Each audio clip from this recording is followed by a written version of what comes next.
Recording by Andrea Fiore. The Kybalion by the Three Initiates.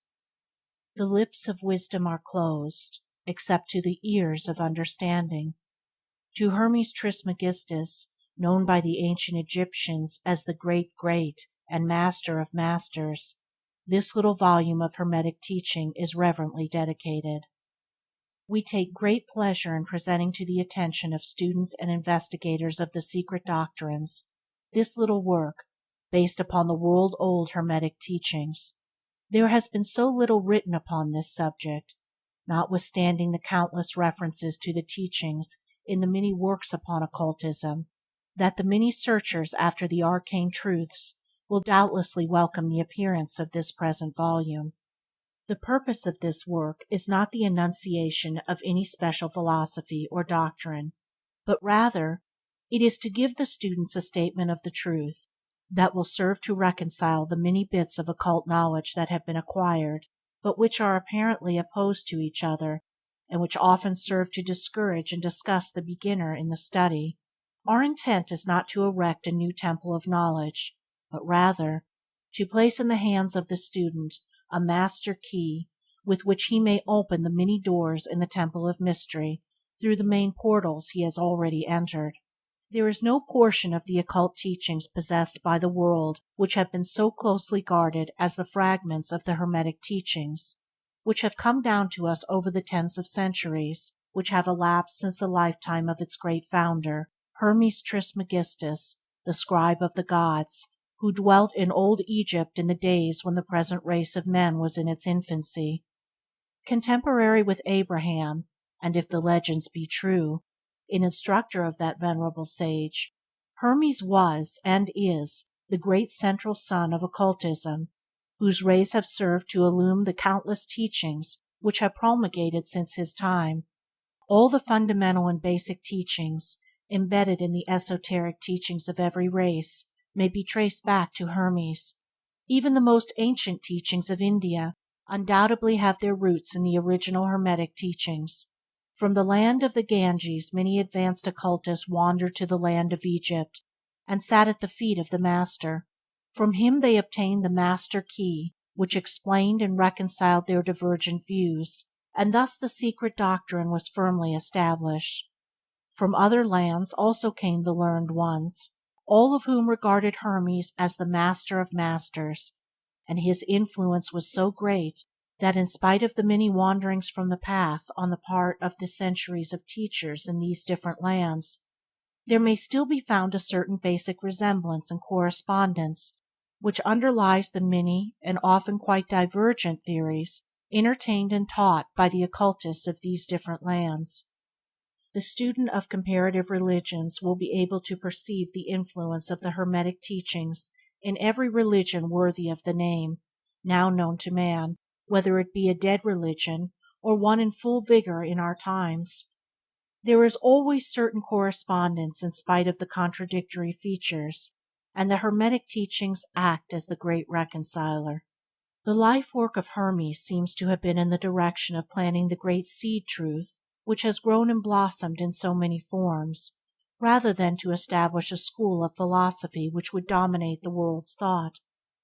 But nevertheless, the original truths taught by him have been kept intact in their original purity by a few men each age, who, refusing great numbers of half-developed students and followers, followed the Hermetic custom and reserved their truth for the few who were ready to comprehend and master it. From lip to ear, the truth has been handed down among the few. There have always been a few initiates in each generation, in the various lands of the earth, who kept alive the sacred flame of the Hermetic teachings, and such have always been willing to use their lamps to relight the lesser lamps of the outside world when the light of truth grew dim and clouded by reason of neglect, and when the wicks became clogged with foreign matter. There were always a few to tend faithfully the altar of the truth, upon which was kept alight the perpetual lamp of wisdom. These men devoted their lives to the labor of love, which the poet has so well stated in his lines: "O let not the flame die out, cherished age after age in its dark cavern, in its holy temples cherished, fed by pure ministers of love, let not the flame die out. These men have never sought popular approval, nor numbers of followers. They are indifferent to these things, for they know how few there are in each generation who are ready for the truth, or who would recognize it if it were presented to them.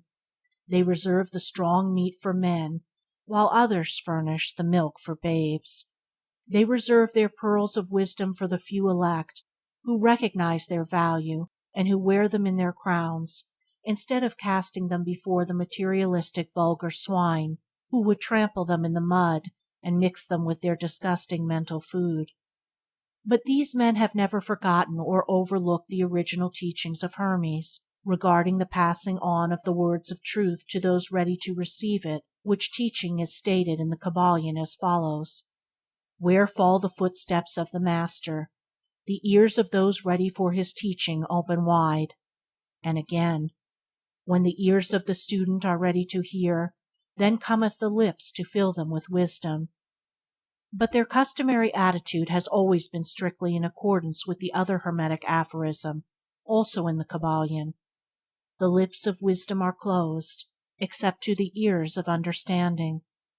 There are those who have criticized this attitude of the Hermetists, and who have claimed that they did not manifest the proper spirit in their policy of seclusion and reticence. But a moment's glance back over the pages of history will show the wisdom of the Masters, who knew the folly of attempting to teach the world that which it was neither ready nor willing to receive.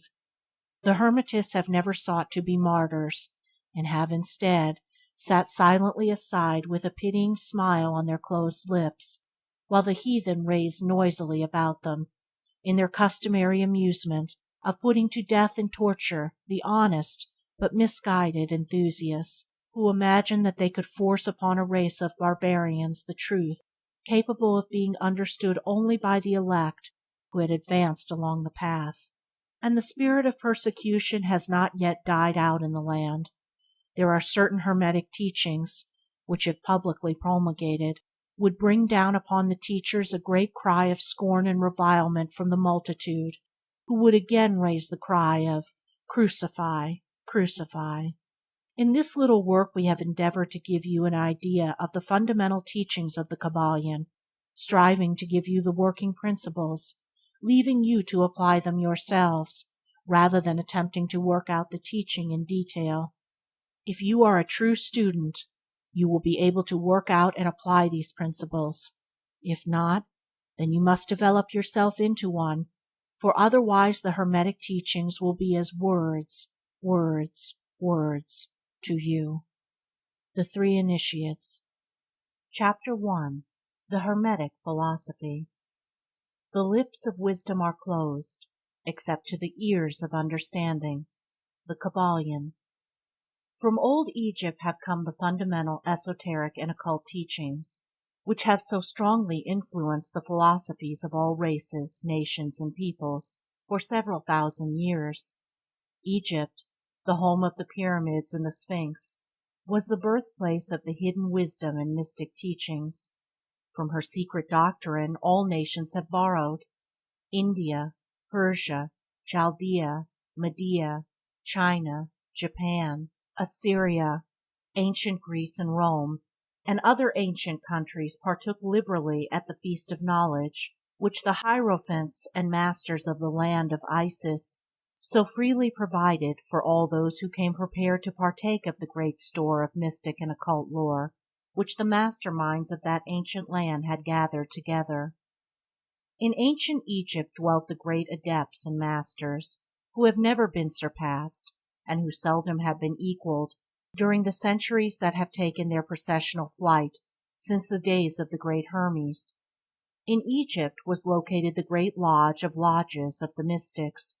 At the doors of her temple entered the neophytes, who afterward, as hierophants, adepts, and masters, traveled to the four corners of the earth, carrying with them the precious knowledge which they were ready, anxious, and willing to pass on to those who were ready to receive the same.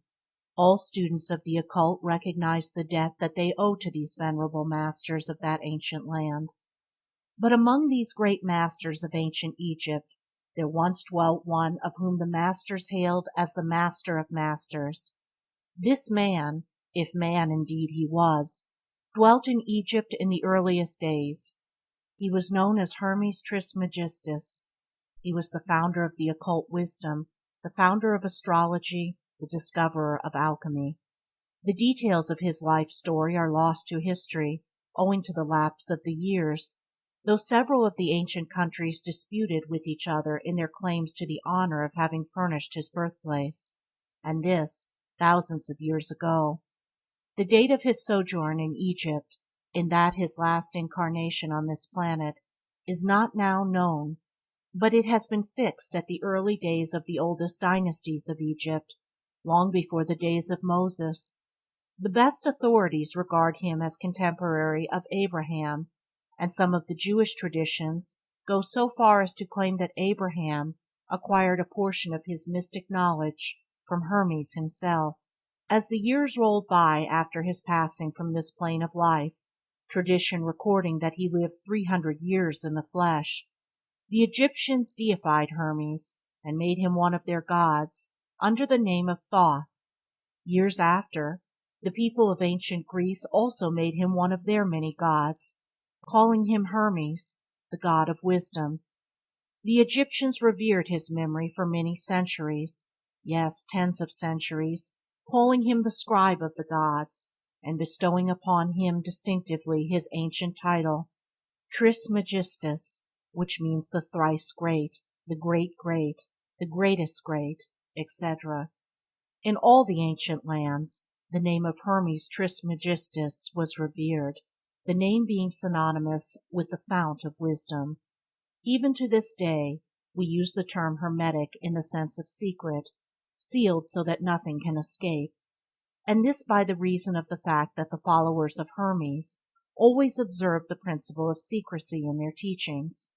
They did not believe in casting pearls before swine, but rather held to the teaching, milk for babes, meat for strong men, both of which maxims are familiar to readers of the Christian scriptures, but both of which had been used by the Egyptians for centuries before the Christian era.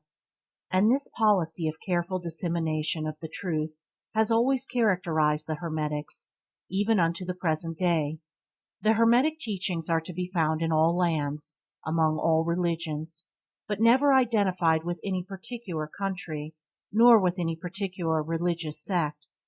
This because of the warning of the ancient teachers against allowing the secret doctrine to become crystallized into a creed. The wisdom of this caution is apparent to all students of history. The ancient occultism of India and Persia degenerated, and was largely lost, owing to the fact that the teachers became priests, and so mixed theology with the philosophy, the result being that the occultism of India and Persia had been gradually lost amidst the mass of religious superstition, cults, creeds, and gods. So it is with ancient Greece and Rome, so it is with the Hermetic teachings of the Gnostics and early Christians, which were lost at the time of Constantine, whose iron hand smothered philosophy with the blanket of theology, losing to the Christian Church that which was its very essence and spirit, and causing it to grope through several centuries before it found the way back to its ancient faith, the indications apparent to all careful observers in the 20th century being that the Church is now struggling to get back to its ancient mystic teachings. But there were always a few faithful souls who kept alive the flame, tending it carefully, and not allowing its light to become extinguished, and thanks to these staunch hearts and fearless minds we have the truth still with us. But it is not found in books to any great extent. It has been passed along from master to student, from initiate to hierophant, from lip to ear. When it was written down at all, its meaning was veiled in terms of alchemy and astrology, so that only those possessing the key could read it aright. This was made necessary in order to avoid the persecutions of the theologians of the Middle Ages, who fought the secret doctrine with fire and sword, stake, gibbet, and cross. Even to this day there will be found but few reliable books on the Hermetic philosophy, although there are countless references to it in many books written on various phases of occultism, and yet the Hermetic philosophy is the only master key which will open all the doors of the occult teachings. In the early days, there was a compilation of certain basic Hermetic doctrines, passed on from teacher to student, which was known as the Kybalion, the exact significance and meaning of the term having been lost for several centuries. This teaching, however, is known to many to whom it has descended, from mouth to ear, on and on throughout the centuries. Its precepts have never been written down or printed, so far as we know. It was merely a collection of maxims, axioms, and precepts, which were non-understandable to outsiders, but which were readily understood by students after the axioms, maxims, and precepts had been explained and exemplified by the Hermetic initiates to their neophytes. These teachings really constituted the basic principles of the art of Hermetic alchemy, which, contrary to the general belief, dealt in the mastery of mental forces rather than material elements, the transmutation of one kind of mental vibration into others, instead of the changing of one kind of metal into another. The legends of the philosopher's stone, which would turn base metal into gold, was an allegory relating to Hermetic philosophy, readily understood by all students of true Hermeticism. In this little book, of which this is the first lesson, we invite our students to examine into the Hermetic teachings as set forth in the Kybalion, and as explained by ourselves, humble students of the teachings, who, while bearing the title of initiates, are still students at the feet of Hermes, the Master. We herein give you many of the maxims, axioms, and precepts of the Kybalion, accompanied by explanations and illustrations, which we deem likely to render the teachings more easily comprehended by the modern student, particularly as the original text is purposely veiled in obscure terms. The original maxims, axioms, and precepts of the Kybalion are printed herein in italics, the proper credit being given. Our own work is printed in the regular way, in the body of the work. We trust that the many students to whom we now offer this little work will derive as much benefit from the study of its pages as have the many who have gone on before, treading the same path to mastery throughout the centuries that have passed since the times of Hermes Trismegistus, the Master of Masters, the Great. In the words of the Kybalion, where fall the footsteps of the Master, the ears of those ready for his teaching open wide. The Kybalion. When the ears of the student are ready to hear, then cometh the lips to fill them with wisdom. The Kybalion. So that according to the teachings, the passage of this book to those ready for the instruction will attract the attention of such as prepare to receive the teaching, and likewise, when the pupil is ready to receive the truth, then will this little book come to him or her. Such is the law. The Hermetic principle of cause and effect, in its aspect of the law of attraction, will bring lips and ear together, pupil and book in company. So mote it be. Chapter 2. The Seven Hermetic Principles. The principles of truth are seven. He who knows these understandingly possesses the magic key, before whose touch all the doors of the temple fly open. The Kybalion. The seven Hermetic Principles, upon which the entire Hermetic philosophy is based, are as follows. 1. The principle of Mentalism. 2. The principle of Correspondence. 3. The principle of Vibration. 4. The principle of Polarity. 5. The principle of Rhythm. 6. The principle of Cause and Effect.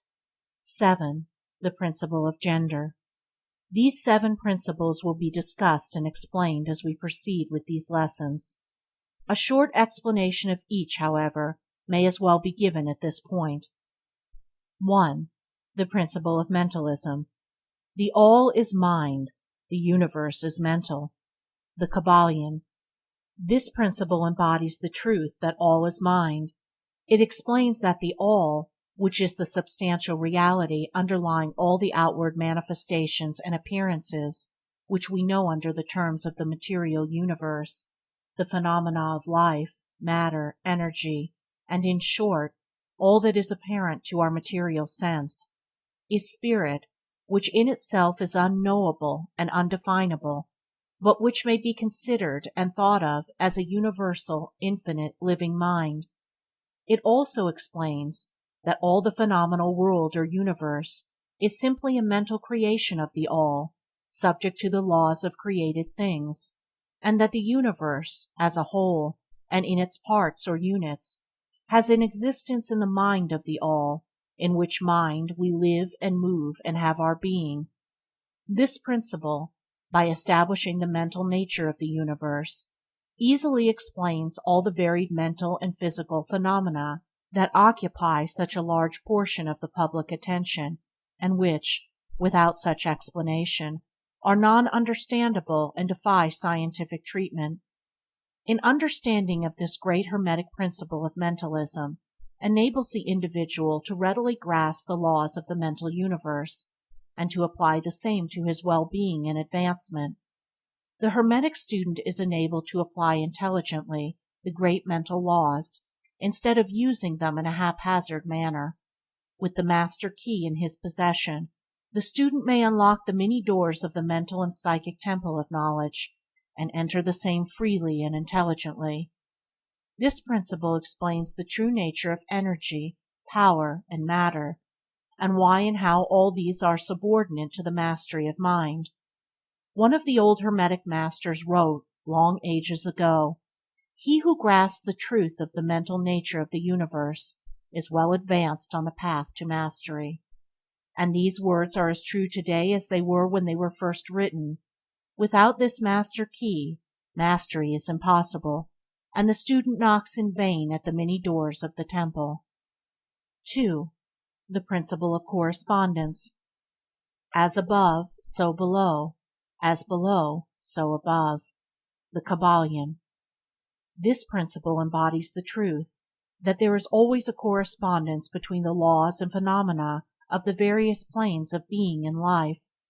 The old Hermetic axiom ran in these words: "As above, so below; as below, so above," and the grasping of this principle gives one the means of solving many a dark paradox, the hidden secret of nature.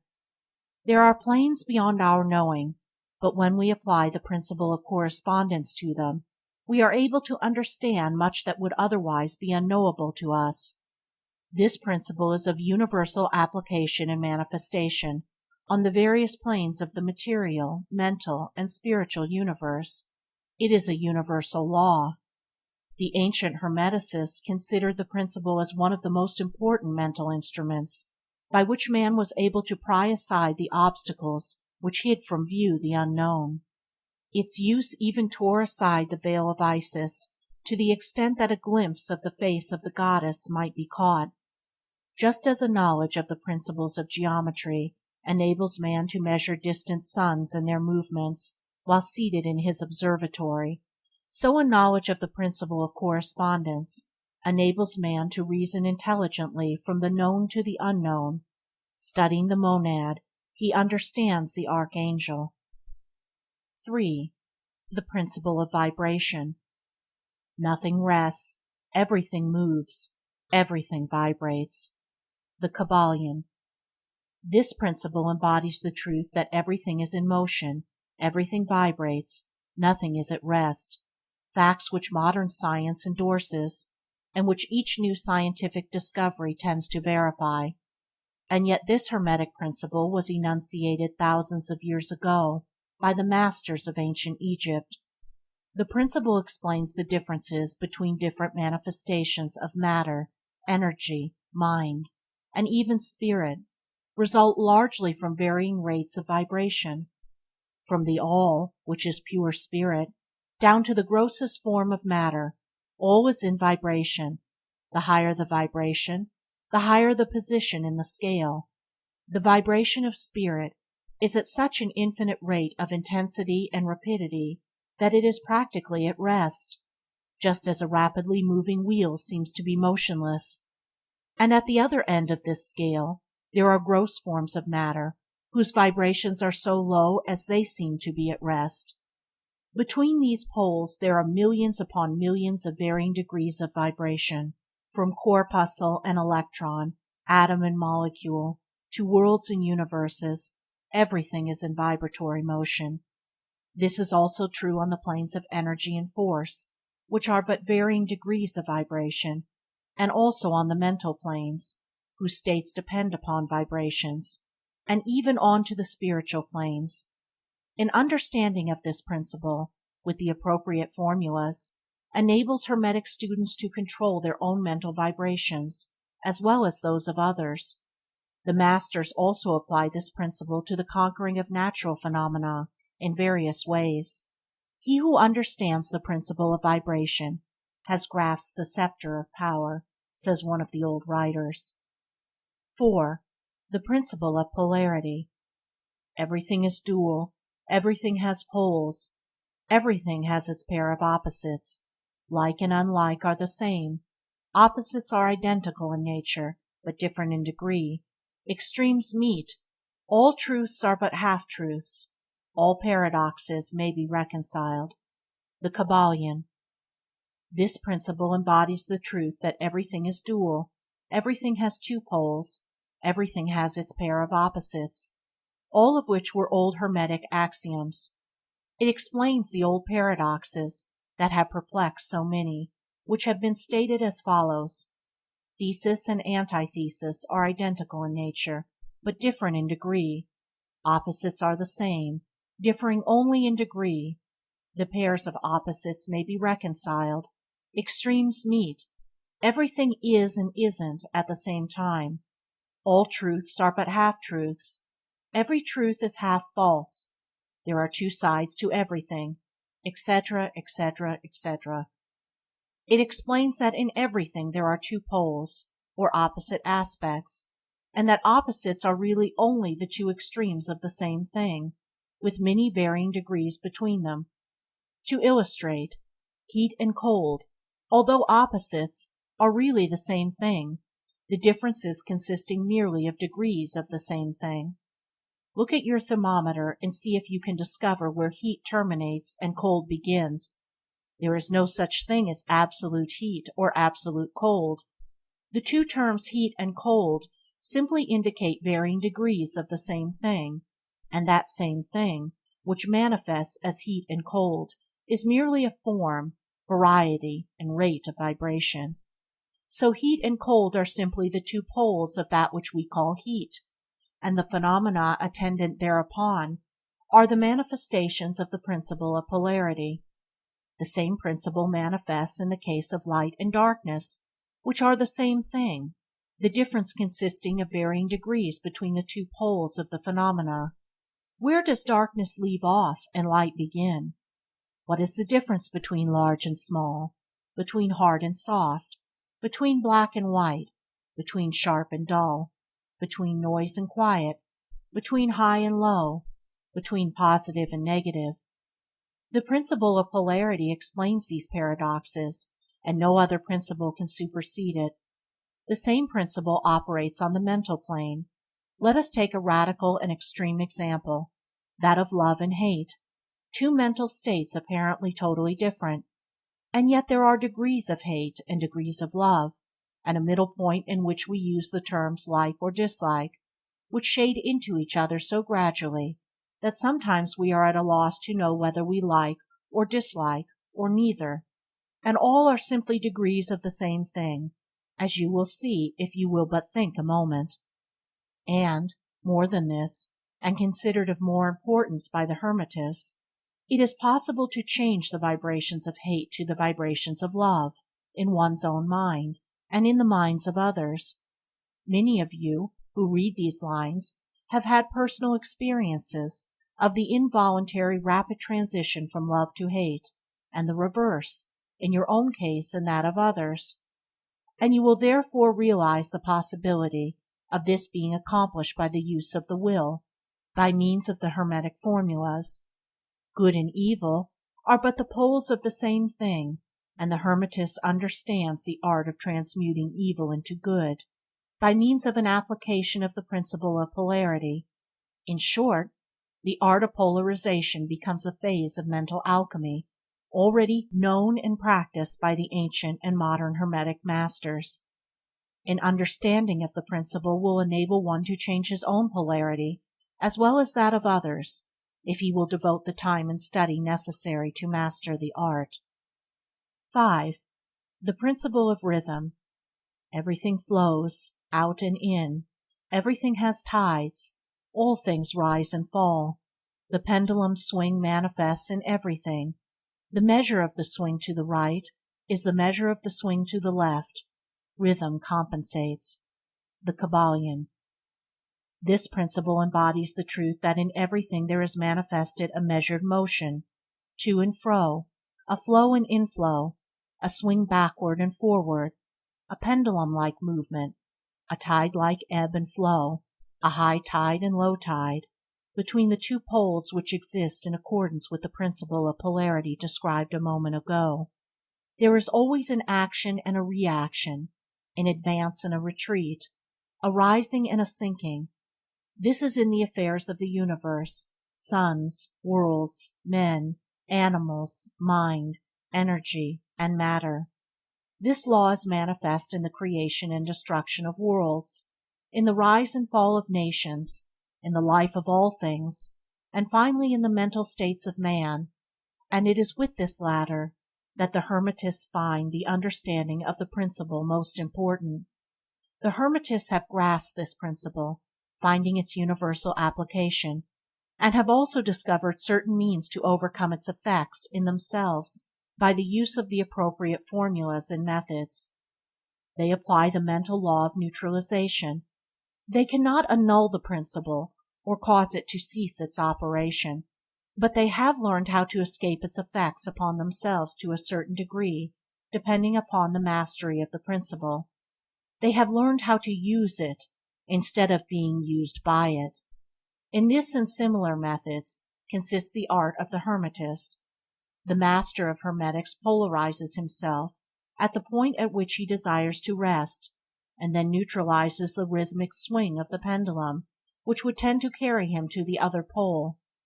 All individuals who have attained any degree of self-mastery do this to a certain degree, more or less unconsciously, but the master does this consciously and by the use of his will, and attains a degree of poise and mental firmness almost impossible of belief on the part of the masses, who are swung backward and forward like a pendulum. This principle and that of polarity have been closely studied by the Hermetists, and the methods of counteracting, neutralizing, and using them form an important part of the Hermetic mental alchemy. 6. The principle of cause and effect. Every cause has its effect. Every effect has its cause. Everything happens according to law. Chance is but a name for law not recognized. There are many planes of causation, but nothing escapes the law. The Kybalion. This principle embodies the fact that there is a cause for every effect, an effect for every cause. It explains that everything happens according to law, that nothing ever merely happens, that there is no such thing as chance, that while there are various planes of cause and effect, the higher dominating the lower planes, still nothing ever entirely escapes the law. The Hermetists understand the art and methods of rising above the ordinary plane of cause and effect to a certain degree, and by mentally rising to a higher plane, they become causers instead of effects. The masses of people are carried along, obedient to environment, the wills and desires of others stronger than themselves, heredity, suggestion, and other outward causes moving them about like pawns on the chessboard of life. But the masters, rising to the plane above, dominate their moods, characters, qualities, and powers, as well as the environment surrounding them, and become movers instead of pawns. They help to play the game of life, instead of being played and moved about by other wills and environment.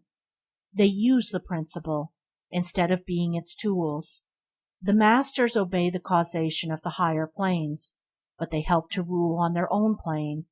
In this statement, There is condensed a wealth of Hermetic knowledge. Let him read who can. 7. The Principle of Gender. Gender is in everything. Everything has its masculine and feminine principles. Gender manifests on all planes. The Kybalion. This principle embodies the truth that there is gender manifested in everything, the masculine and feminine principles ever at work. This is true not only of the physical plane, but of the mental and even the spiritual planes. On the physical plane, the principle manifests as sex. On the higher planes it takes higher forms, but the principle is ever the same. No creation, physical, mental, or spiritual, is possible without this principle. An understanding of its laws will throw light on many a subject that has perplexed the minds of men. The principle of gender works ever in the direction of generation, regeneration, and creation.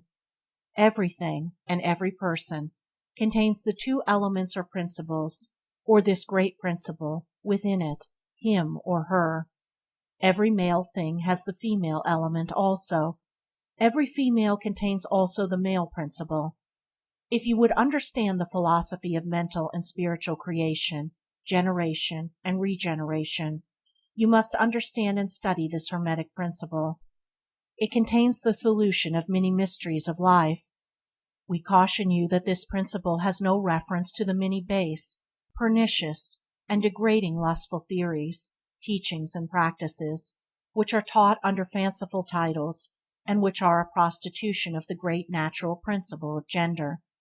Such base revivals of the ancient infamous forms of phallicism tend to ruin mind, body, and soul, and the Hermetic philosophy has ever sounded the warning note against these degraded teachings, which tend toward lust, licentiousness, and perversion of nature's principles. If you seek such teachings, you must go elsewhere for them. Hermeticism contains nothing for you along these lines. To the pure, all things are pure. To the base, all things are base. Chapter 3. Mental Transmutation. Mind, as well as metals and elements, may be transmuted from state to state, degree to degree, condition to condition, pole to pole, vibration to vibration. True Hermetic transmutation is a mental art. The Kybalion. As we have stated, the Hermetists were the original alchemists, astrologers, and psychologists, Hermes having been the founder of these schools of thought. From astrology has grown modern astronomy, from alchemy has grown modern chemistry, from the mystic psychology has grown the modern psychology of the schools. But it must not be supposed that the ancient schools were ignorant of that, which the modern schools suppose to be their exclusive and special property. The records engraved on the stones of ancient Egypt show conclusively that the ancients had a full comprehensive knowledge of astronomy, the very building of the pyramids showing the connection between their design and the study of astronomical science. Nor were they ignorant of chemistry, for the fragments of the ancient writings show that they were acquainted with the chemical properties of things. In fact, the ancient theories regarding physics are being slowly verified by the latest discoveries of modern science, notably those relating to the constitution of matter. Nor must it be supposed that they were ignorant of the so-called modern discoveries in psychology. On the contrary, the Egyptians were especially skilled in the science of psychology, particularly in the branches that the modern schools ignore, but which, nevertheless, are being uncovered under the name of psychic science, which is perplexing the psychologists of today and making them reluctantly admit that there must be something in it after all. The truth is that beneath the material chemistry, astronomy, and psychology, that is, the psychology in its phase of brain action, the ancients possessed a knowledge of transcendental astronomy, called astrology, of transcendental chemistry, called alchemy, of transcendental psychology, called mystic psychology. They possess the inner knowledge as well as the outer knowledge, the latter alone being possessed by modern scientists. Among the many secret branches of knowledge possessed by the Hermetists was that known as mental transmutation, which forms the subject matter of this lesson. Transmutation is a term usually employed to designate the ancient art of the transmutation of metals, particularly of the base metals into gold. The word transmute means to change from one nature, form, or substance into another, to transform, and accordingly, mental transmutation means the art of changing and transforming mental states, forms, and conditions into others. So you may see that mental transmutation is the art of mental chemistry, if you like the term, a form of practical mystic psychology. But this means far more than appears on the surface. Transmutation, alchemy, or chemistry on the mental plane is important enough in its effects, to be sure, and if the art stopped there, would still be one of the most important branches of study known to man. But this is only the beginning. Let us see why. The first of the 7 Hermetic Principles is the principle of Mentalism, the axiom of which is the all is mind, the universe is mental, which means that the underlying reality of the universe is mind, and the universe itself is mental, that is, existing in the mind of the all. We shall consider this principle in succeeding lessons, but let us see the effects of the principle if it be assumed to be true. If the universe is mental in its nature, then mental transmutation must be the art of changing the conditions of the universe along the lines of matter, force, and mind. So you see, therefore, that mental transmutation is really the magic of which the ancient writers had so much to say in their mystical works, and about which they gave so few practical instructions.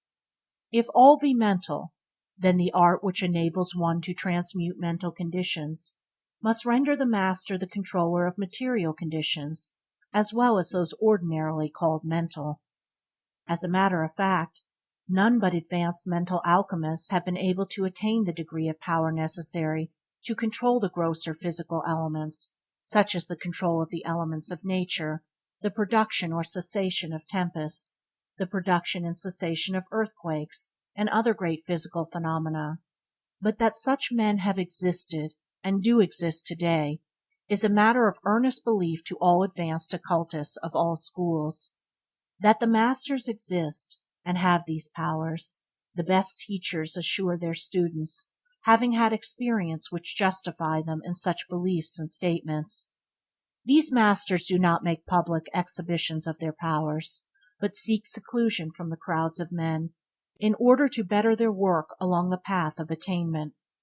We mention their existence at this point merely to call your attention to the fact that their power is entirely mental, and operates along the lines of the higher mental transmutation under the Hermetic principle of Mentalism. The universe is mental. The Kybalion. But students and Hermeticists of lesser degree than masters, the initiates and teachers, are able to freely work along the mental plane, in mental transmutation.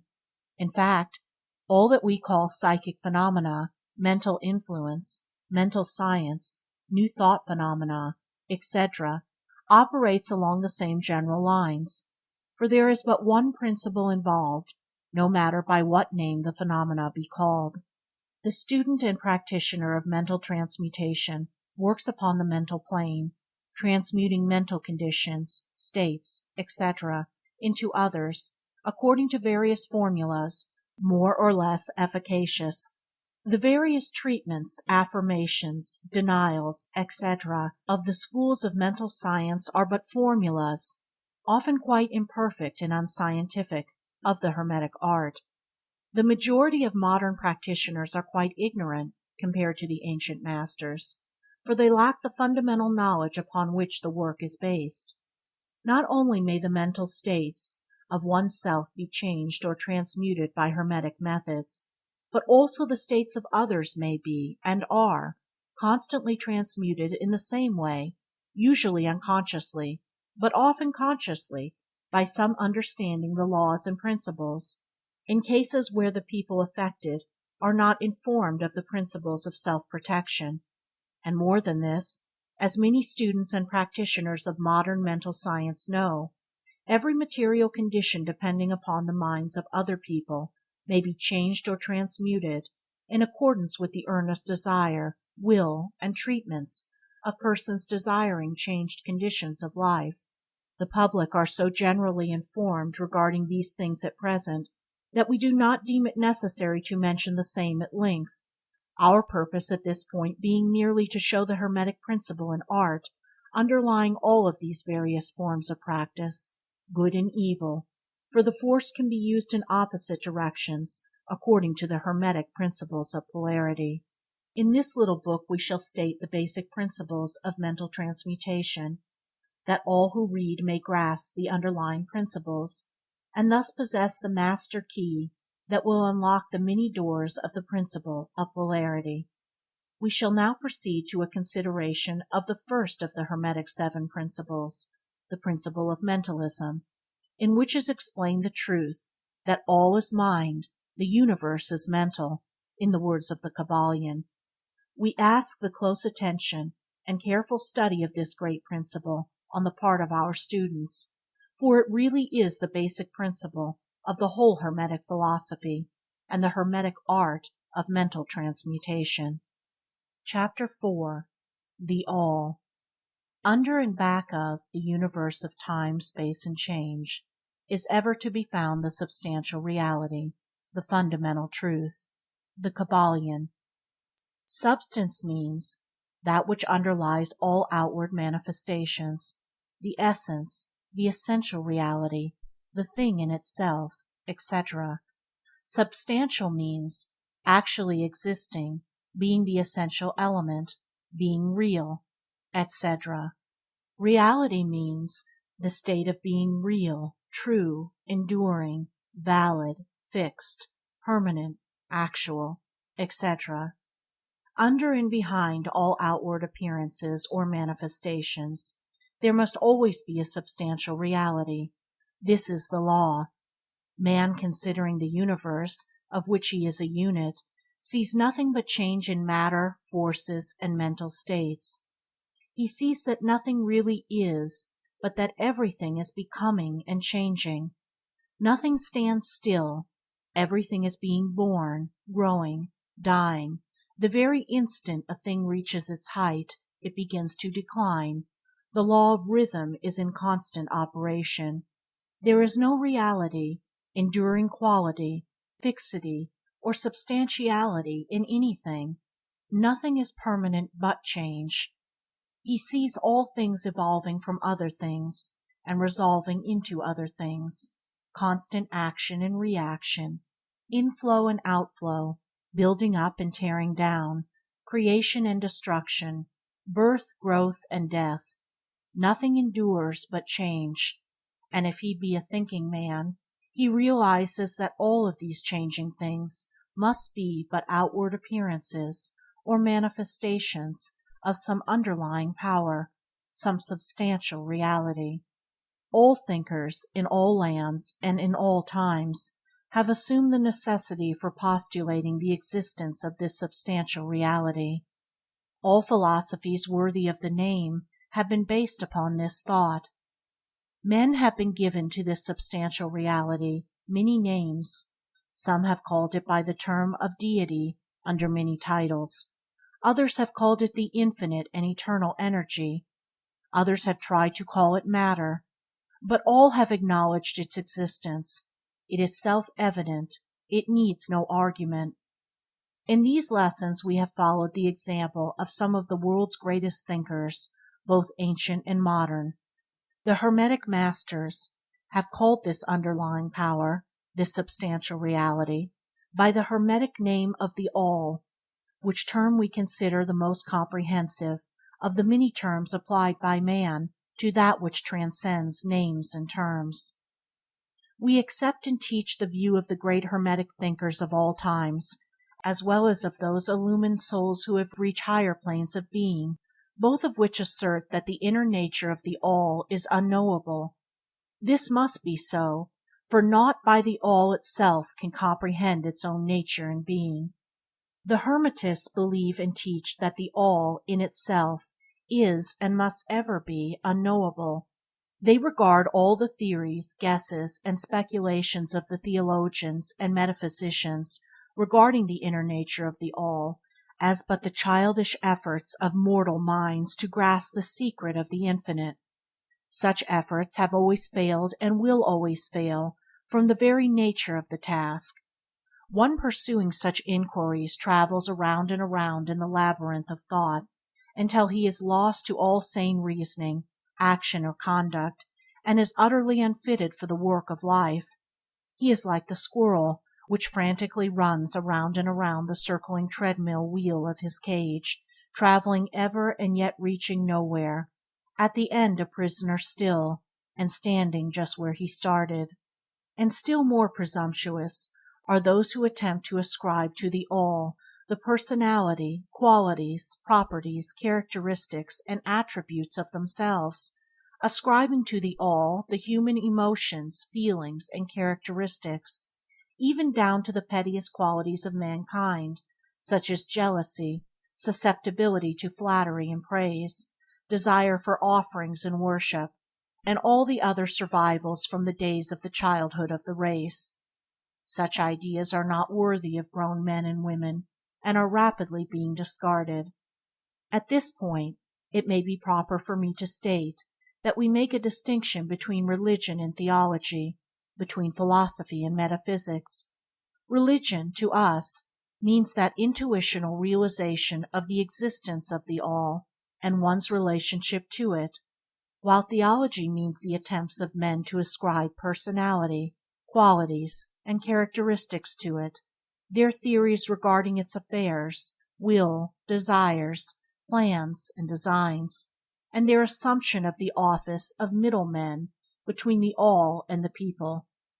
Philosophy, to us, means the inquiry after knowledge of things knowable and thinkable, while metaphysics means the attempt to carry the inquiry over and beyond the boundaries and into regions unknowable and unthinkable, and with the same tendency as that of theology.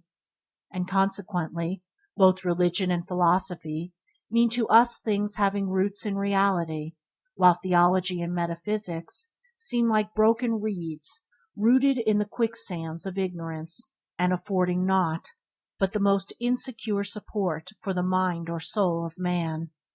We do not insist upon our students accepting these definitions, we mention them merely to show our position.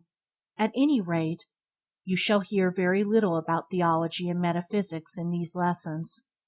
But while the essential nature of the All is unknowable, there are certain truths connected with its existence which the human mind finds itself compelled to accept, and an examination of these reports form a proper subject of inquiry, particularly as they agree with the reports of the illumined on higher planes.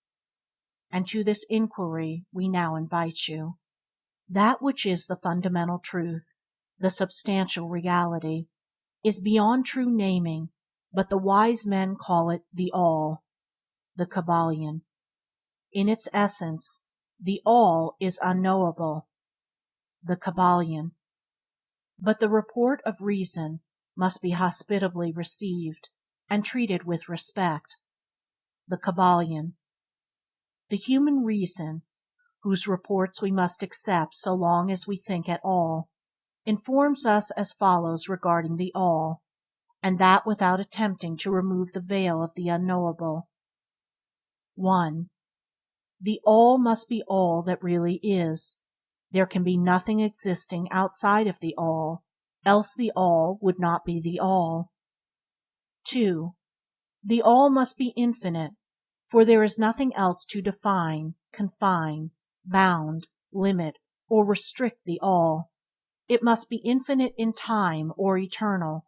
It must have always continuously existed, for there is nothing else to have ever created it, and something can never evolve from nothing, and if it had ever not been, even for a moment, it would not be now. It must continuously exist forever, for there is nothing to destroy it, and it can never not be, even for a moment, because something can never become nothing. It must be infinite in space.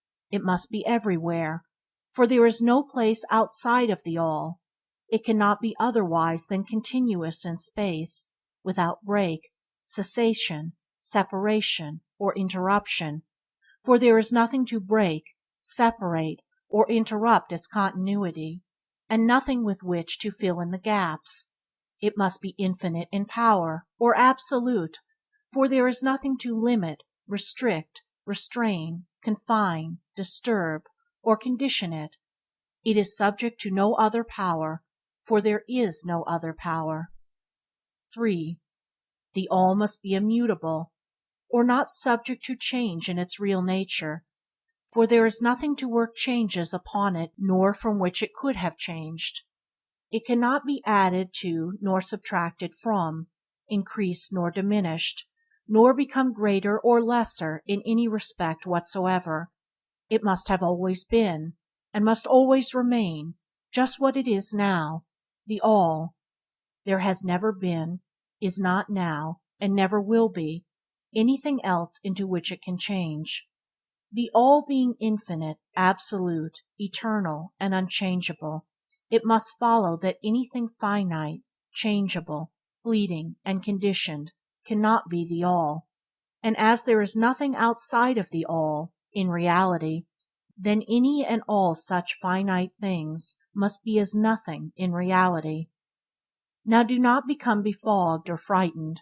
We are not trying to lead you into the Christian Science field under cover of Hermetic philosophy. There is a reconciliation of this apparently contradictory state of affairs. Be patient, we will reach it in time. We see around us that which is called matter, which forms the physical foundation for all forms. Is the All merely matter? Not at all. Matter cannot manifest life or mind, and as life and mind are manifested in the universe, the All cannot be matter, for nothing rises higher than its own source. Nothing is ever manifested in an effect that is not the cause. Nothing is evolved as a consequent that is not involved as an antecedent. And then modern science informs us that there is really no such thing as matter, that what we call matter is merely interrupted energy or force, that is, energy or force at a low rate of vibration. As a recent writer has said, matter has melted into mystery. Even material science has abandoned the theory of matter, and now rests on the basis of energy. Then is the All mere energy or force? Not energy or force as the materialists use the forms, for their energy and force are blind, mechanical things, devoid of life or mind. Life and mind can never evolve from blind energy or force, for the reason given a moment ago. Nothing can rise higher than its source. Nothing is evolved unless it is involved. Nothing manifests in the effect unless it is in the cause.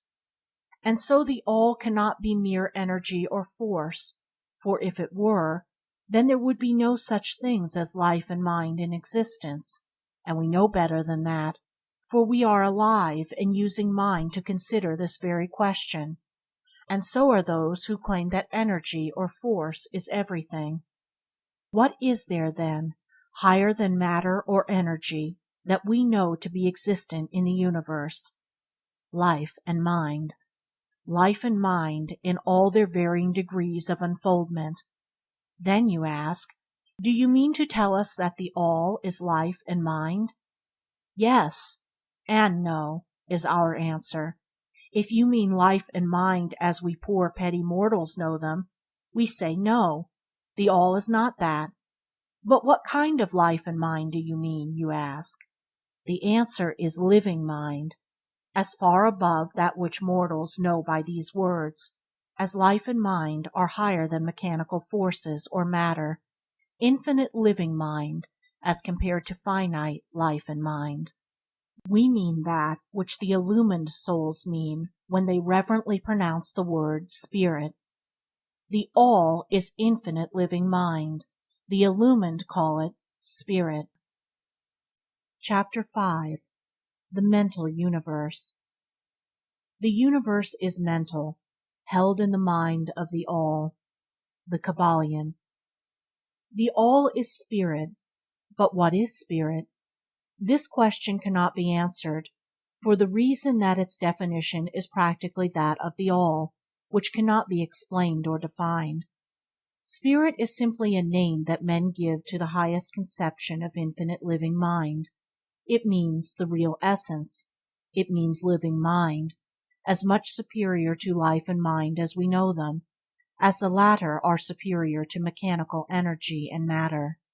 Spirit transcends our understanding, and we use the term merely that we may think or speak of the All. For the purposes of thought and understanding, we are justified in thinking of Spirit as infinite living mind, at the same time acknowledging that we cannot fully understand it. We must either do this or stop thinking of the matter at all. Let us now proceed to the consideration of the nature of the universe, as a whole and in its parts. What is the universe? We have seen that there can be nothing outside of the All. Then is the universe the All? No, this cannot be, because the universe seems to be made up of many, and is constantly changing, and in other ways it does not measure up to the ideas that we are compelled to accept regarding the All, as stated in our last lesson. Then if the universe be not the All, then it must be nothing. Such is the inevitable conclusion of the mind at first thought. But this will not satisfy the question, for we are sensible of the existence of the universe. Then if the universe is neither the All nor nothing, what can it be? Let us examine this question. If the universe exists at all, or seems to exist, it must proceed in some way from the All. It must be a creation of the All. But as something can never come from nothing, from what could the All have created it?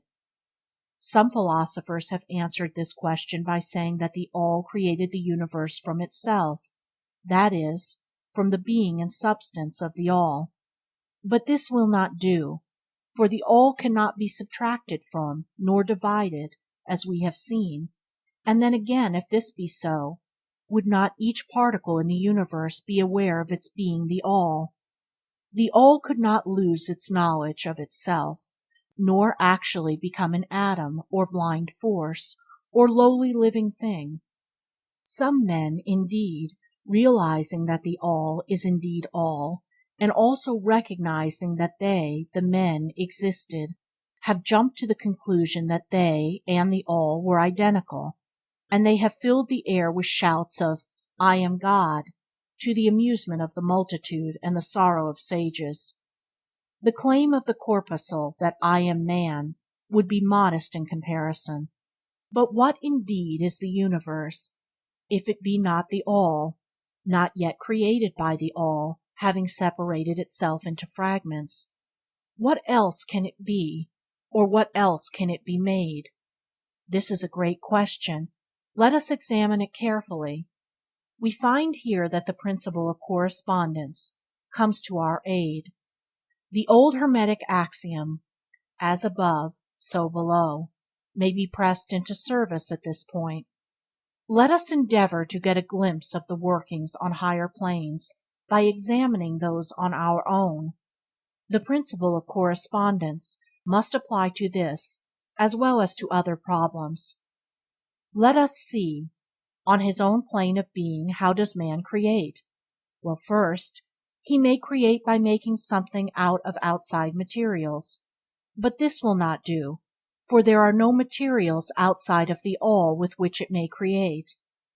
Well then, secondly, man procreates or reproduces his kind by the process of begetting, which is self-multiplication, accomplished by transferring a portion of his substance to his offspring. But this will not do, because the All cannot transfer or subtract a portion of itself, nor can it reproduce or multiply itself.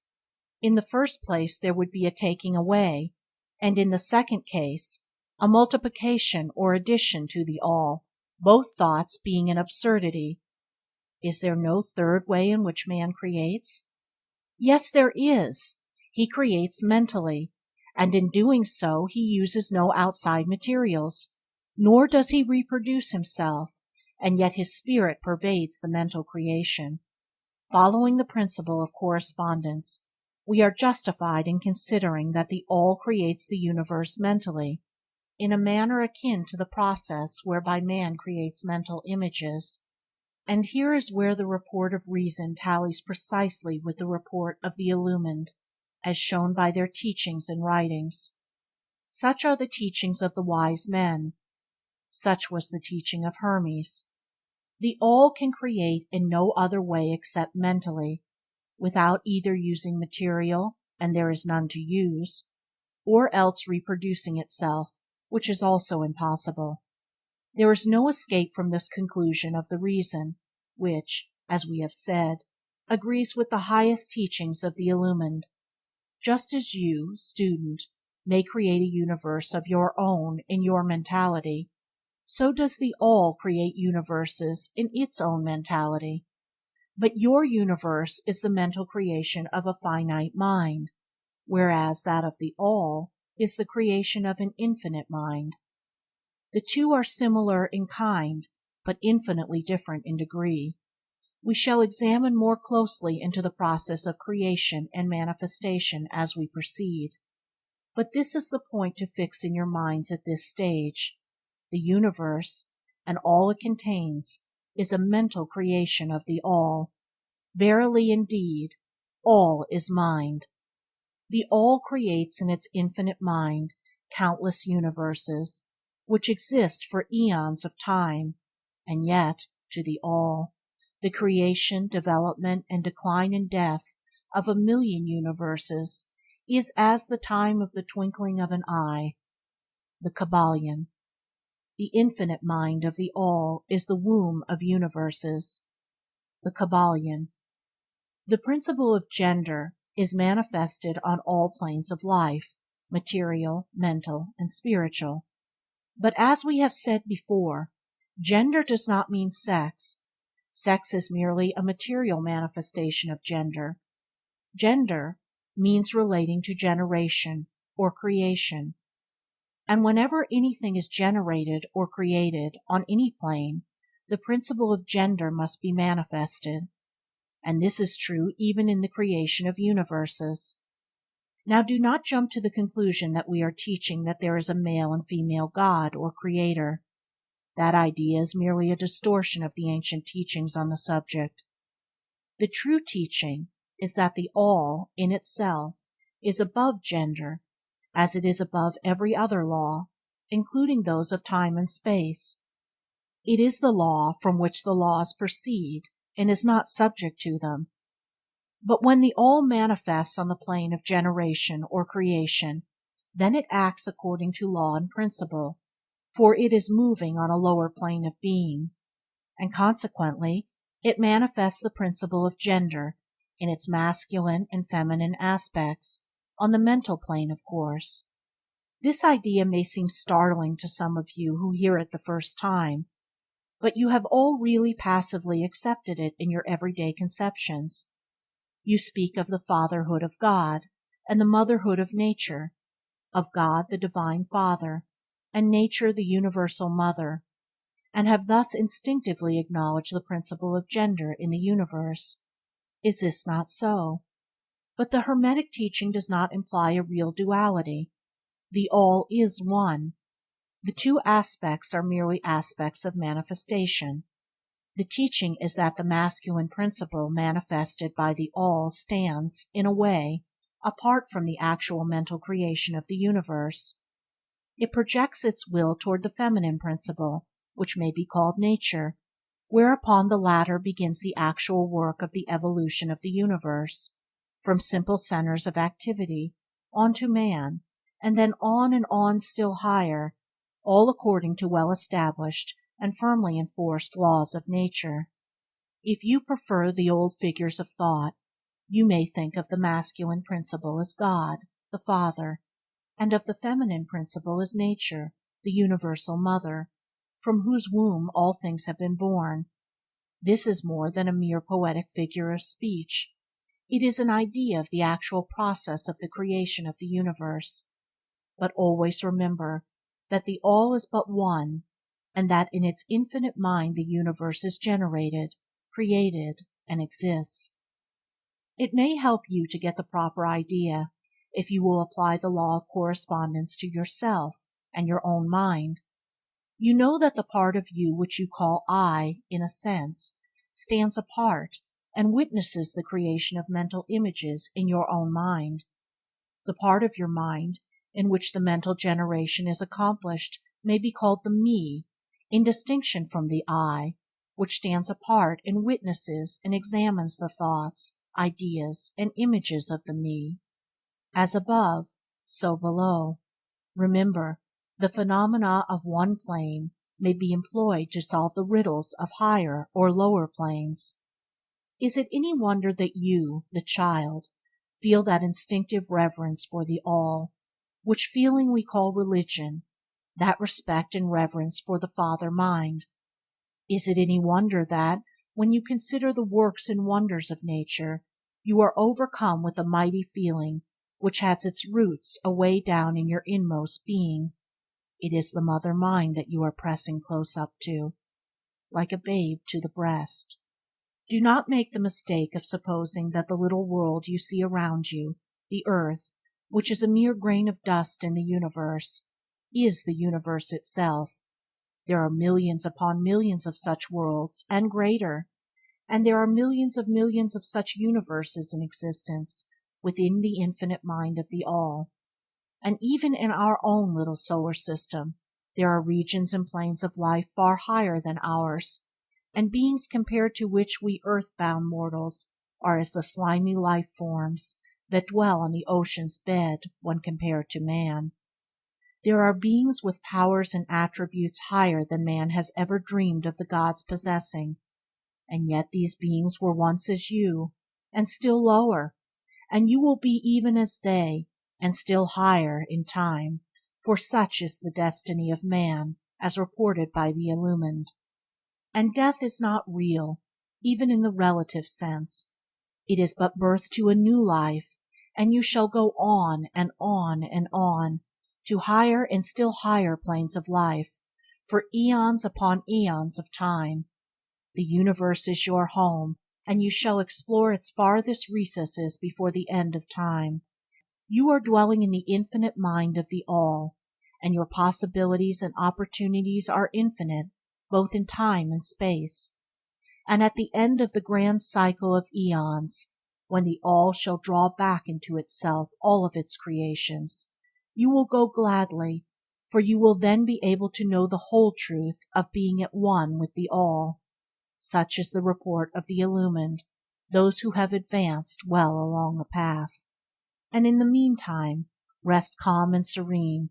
You are safe and protected by the infinite power of the Father-Mother Mind. Within the Father-Mother Mind, mortal children are at home. The Kybalion. There is not one who is fatherless nor motherless in the universe. The Kybalion. Chapter 6. The Divine Paradox. The half-wise, recognizing the comparative unreality of the universe, imagine that they may defy its laws. Such are vain and presumptuous fools, and they are broken against the rocks and torn asunder by the elements of reason of their folly. The truly wise, knowing the nature of the universe, use laws against laws, the higher against the lower, and by the art of alchemy transmute that which is undesirable into that which is worthy, and thus triumph. Mastery consists not in abnormal dreams, visions, and fantastic imaginings or living, but in using the higher forces against the lower, escaping the pains of the lower planes by vibrating on the higher. Transmutation, not presumptuous denial, is the weapon of the master. The Kybalion. This is the paradox of the universe, resulting from the principle of polarity, which manifests when the All begins to create. Hearken to it, for it points the difference between half-wisdom and wisdom. While to the infinite All, the universe, its laws, its powers, its life, its phenomena, are as things witnessed in the states of meditation or dream, yet to all that is finite, the universe must be treated as real, and life and action and thought must be based thereupon, accordingly, although with an ever understanding of the higher truth, each according to its own plane and laws. Were the all to imagine that the universe were indeed reality, then woe to the universe, for there would then be no escape from lower to higher, divine word. Then would the universe become a fixity, and progress would become impossible. And if man, owing to half-wisdom, acts and lives and thinks of the universe as merely a dream, akin to his own finite dreams, then indeed does it so become for him, and like a sleep-walker, he stumbles ever around and around in a circle, making no progress, and being forced into an awakening at last, by his falling bruised and bleeding over the natural laws which he ignored. Keep your mind ever on the star, but let your eyes watch over your footsteps, lest you fall into the mire by reason of your upward gaze. Remember the divine paradox, that while the universe is not, still it is. Remember ever the two poles of truth, the absolute and the relative. Beware of half-truths. What Hermetists know as the law of paradox is another aspect of the principle of polarity. The Hermetic writings are filled with references to the appearance of the paradox in the consideration of the problem of life and being. The teachers are constantly warning their students the error of omitting the other side of any question, and their warnings are particularly directed to the problems of the absolute and the relative, which perplex all students of philosophy, and which cause so many to think and act contrary to what is generally known as common sense. And we caution all students to be sure to grasp the divine paradox of the absolute and relative, lest they become entangled in the mire of the half-truth. With this in view, this particular lesson has been written. Read it carefully. The first thought that comes to the thinking man, after he realizes the truth that the universe is a mental creation of the All, is that the universe and all that it contains is a mere illusion, an unreality, against which idea his instincts revolt. But this, like all other great truths, must be considered both from the absolute and the relative points of view. From the absolute point of view, of course, the universe is in the nature of an illusion, a dream, a phantasmagoria, as unsubstantiality, must ever be connected with the idea of a created universe, when it is contrasted with the idea of the All, no matter what may be our beliefs concerning the nature of both. Philosopher, metaphysician, scientist, and theologian all agree upon this idea, and the thought is found in all forms of philosophical thought and religious conceptions, as well as in the theories of the respective schools of metaphysics and theology. So the Hermetic teachings do not preach the unsubstantiality of the universe in any stronger terms than those more familiar to you, although their presentation of the subject may seem somewhat more startling. Anything that has a beginning and an ending must be, in a sense, real and untrue, and the universe comes under the rule in all schools of thought. From the absolute point of view, there is nothing real except the All, no matter what terms we may use in thinking of or discussing the subject. Whether the universe be created of matter, or whether it be a mental creation in the mind of the All, it is unsubstantial, non-enduring, a thing of time, space, and change. We want you to realize this fact thoroughly before you pass judgment on the Hermetic conception of the mental nature of the universe. Think over any and all of the other conceptions, and see whether this be not true of them. But the absolute point of view shows merely one side of the picture. The other side is the relative one. Absolute truth has been defined as things as the mind of God knows them, while relative truth is things as the highest reason of man understands them. And so while to the All the universe must be unreal and illusionary, a mere dream or result of meditation, nevertheless, to the finite minds forming a part of that universe, and viewing it through mortal faculties, the universe is very real indeed, and must so be considered. In recognizing the absolute view, we must not make the mistake of ignoring or denying the facts and phenomena of the universe as they present themselves to our mortal faculties. We are not the All, remember. To take familiar illustrations, we all recognize the fact that matter exists to our senses. We will fare badly if we do not, and yet even our finite minds understand the scientific dictum that there is no such thing as matter from a scientific point of view. That which we call matter is held to be merely an aggregation of atoms, which atoms themselves are merely a grouping of units of force, called electrons or ions, vibrating and in constant circular motion. We kick a stone and we feel the impact. It seems to be real, notwithstanding that we know it to be merely what we have stated above. But remember that our foot, which feels the impact by means of our brains, is likewise matter, so constituted of electrons, and for that matter, so are our brains. And at the best, if it were not by reason of our mind, we would not know the foot or stone at all. Then again, the ideal of the artist or sculptor, which he is endeavoring to reproduce in stone or on canvas, seems very real to him. So do the characters in the mind of the author or dramatist, which he seeks to express so that others may recognize them.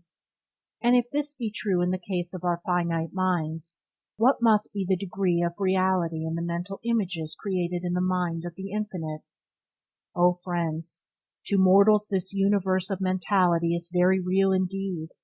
It is the only one we can ever know, though we can rise from plane to plane, higher and higher in it. To know it otherwise, but actual experience, we must be the All itself. It is true that the higher we rise in the scale, the nearer to the mind of the Father we reach, the more apparent becomes the illusory nature of finite things, but not until the All finally withdraws us into itself does the vision actually vanish. So we need not dwell upon the feature of illusion. Rather let us, recognizing the real nature of the universe, seek to understand its mental laws, and endeavor to use them to the best effect in our upward progress through life, as we travel from plane to plane of being.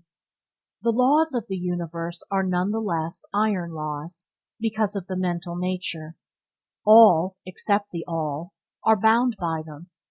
What in the infinite mind of the All is real, in a degree second only to that reality itself, which is vested in the nature of the All. So do not feel insecure or afraid.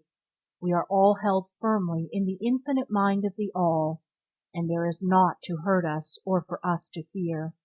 There is no power outside of the All to affect us.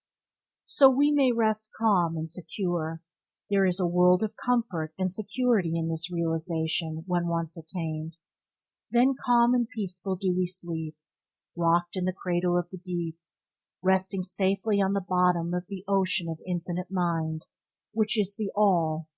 In the All, indeed, do we live and move and have our being. Matter is none the less matter to us, while we dwell on the plane of matter, although we know it to be merely an aggregation of electrons, or particles of force, vibrating rapidly and gyrating around each other in the formations of atoms, the atoms in turn vibrating and gyrating, forming molecules, which latter in turn form larger masses of matter. Nor does matter become less matter when we follow the inquiry still further and learn from the Hermetic teachings that the force, of which the electrons are but units, is merely a manifestation of the mind of the All, and like all else in the universe, is purely mental in its nature.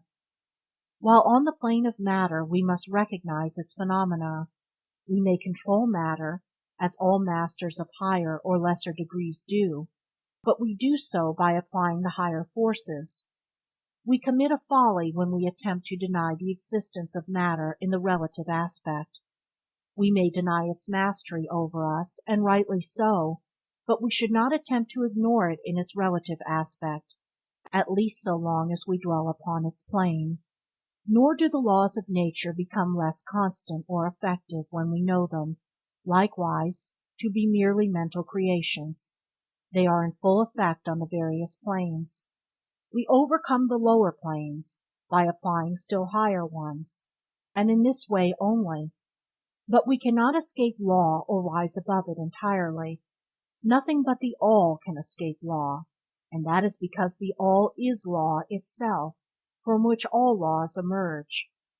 The most advanced masters may acquire the powers usually attributed to the gods of men, and there are countless ranks of being in the great hierarchy of life, whose being and power transcends even that of the highest masters among men, to a degree unthinkable by mortals, but even the highest master and the highest being must bow to the law, and be as nothing in the eye of the All.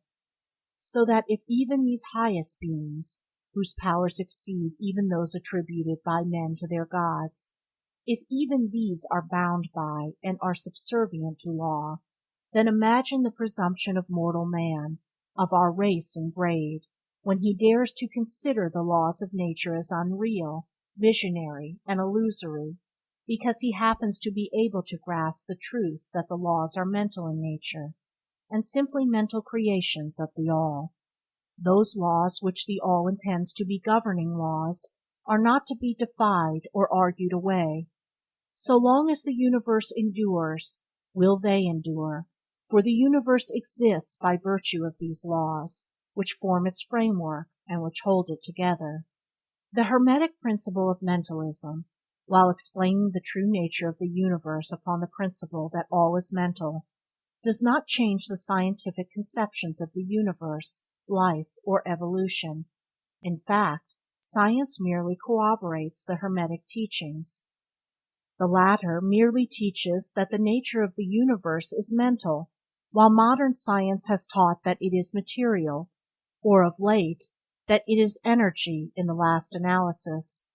The Hermetic teachings have no fault to find with Herbert Spencer's basic principle, which postulates the existence of an infinite and eternal energy from which all things proceed. In fact, the Hermetics recognize in Spencer's philosophy the highest outside statement of the workings of the natural laws that have ever been promulgated, and they believe Spencer to have been a reincarnation of an ancient philosopher who dwelt in ancient Egypt thousands of years ago, and who later incarnated as Heraclitus, the Grecian philosopher who lived BC 500. And they regard his statement of the infinite and eternal energy as directly in the line of the Hermetic teachings, always with the addition of their own doctrine that his energy is the energy of the mind of the All. With the master key of the Hermetic philosophy, the student of Spencer will be able to unlock many doors of the inner philosophical conceptions of the great English philosopher, whose work shows the results of the preparation of his previous incarnations. His teachings regarding evolution and rhythm are in almost perfect agreement with the Hermetic teachings regarding the principle of rhythm. So the student of Hermetics need not lay aside any of his cherished scientific views regarding the universe. All he is asked to do is grasp the underlying principle of the All is mind and the universe is mental, held in the mind of the All. He will find that the other 6 of the 7 principles will fit into his scientific knowledge, and will serve to bring out obscure points and to throw light in dark corners. This is not to be wondered at when we realize the influence of the Hermetic thought of the early philosophers of Greece, upon whose foundations of thought the theories of modern science largely rest. The acceptance of the first Hermetic principle, Mentalism, is the only great point of difference between modern science and Hermetic students, and science is gradually moving toward the Hermetic position in its groping in the dark for a way out of the labyrinth into which it has wandered in its search for reality. The purpose of this lesson is to impress upon the minds of our students the fact that, to all intents and purposes, the universe and its laws and its phenomena are just as real, so far as man is concerned, as they would be under the hypothesis of materialism or energism. And under any hypothesis, the universe in its outer aspect is changing, ever-flowing, and transitory, and therefore devoid of substantiality and reality. But note the other pole of the truth. Under the same hypothesis, we are compelled to act and live as if the fleeting things were real and substantial, with this difference always between the various hypotheses, that under the old views mental power was ignored as a natural force, while under mentalism it becomes the greatest natural force, and this one difference revolutionizes life to those who understand the principle and its resulting laws and practice. So finally, students all, grasp the advantage of mentalism and learn to know, use, and apply the laws resulting therefrom. But do not yield to the temptation which, as the Kybalion states, overcomes the half-wise, and which causes them to be hypnotized by the apparent unreality of things, the consequence being that they wander about like dream people, dwelling in the world of dreams, ignoring the practical work and life of man, the end being that they are broken against the rocks and torn asunder by the elements by reason of their folly. Rather, follow the example of the wise, which the same authority states, use law against law, the higher against the lower, and by the art of alchemy transmute that which is undesirable into that which is worthy, and thus triumph. Following the authority, let us avoid the half-wisdom, which is folly, which ignores the truth that mastery consists not in abnormal dreams, visions, and fantastic imaginings or living, but in using the higher forces against the lower, escaping the pains of the lower planes by vibrating on the higher. Remember always, student, that transmutation, not presumptuous denial, is the weapon of the master. The above quotations are from the Kybalion, and are worthy of being committed to memory by the student. We do not live in a world of dreams, but in a universe which, while relative, is real so far as our lives and actions are concerned.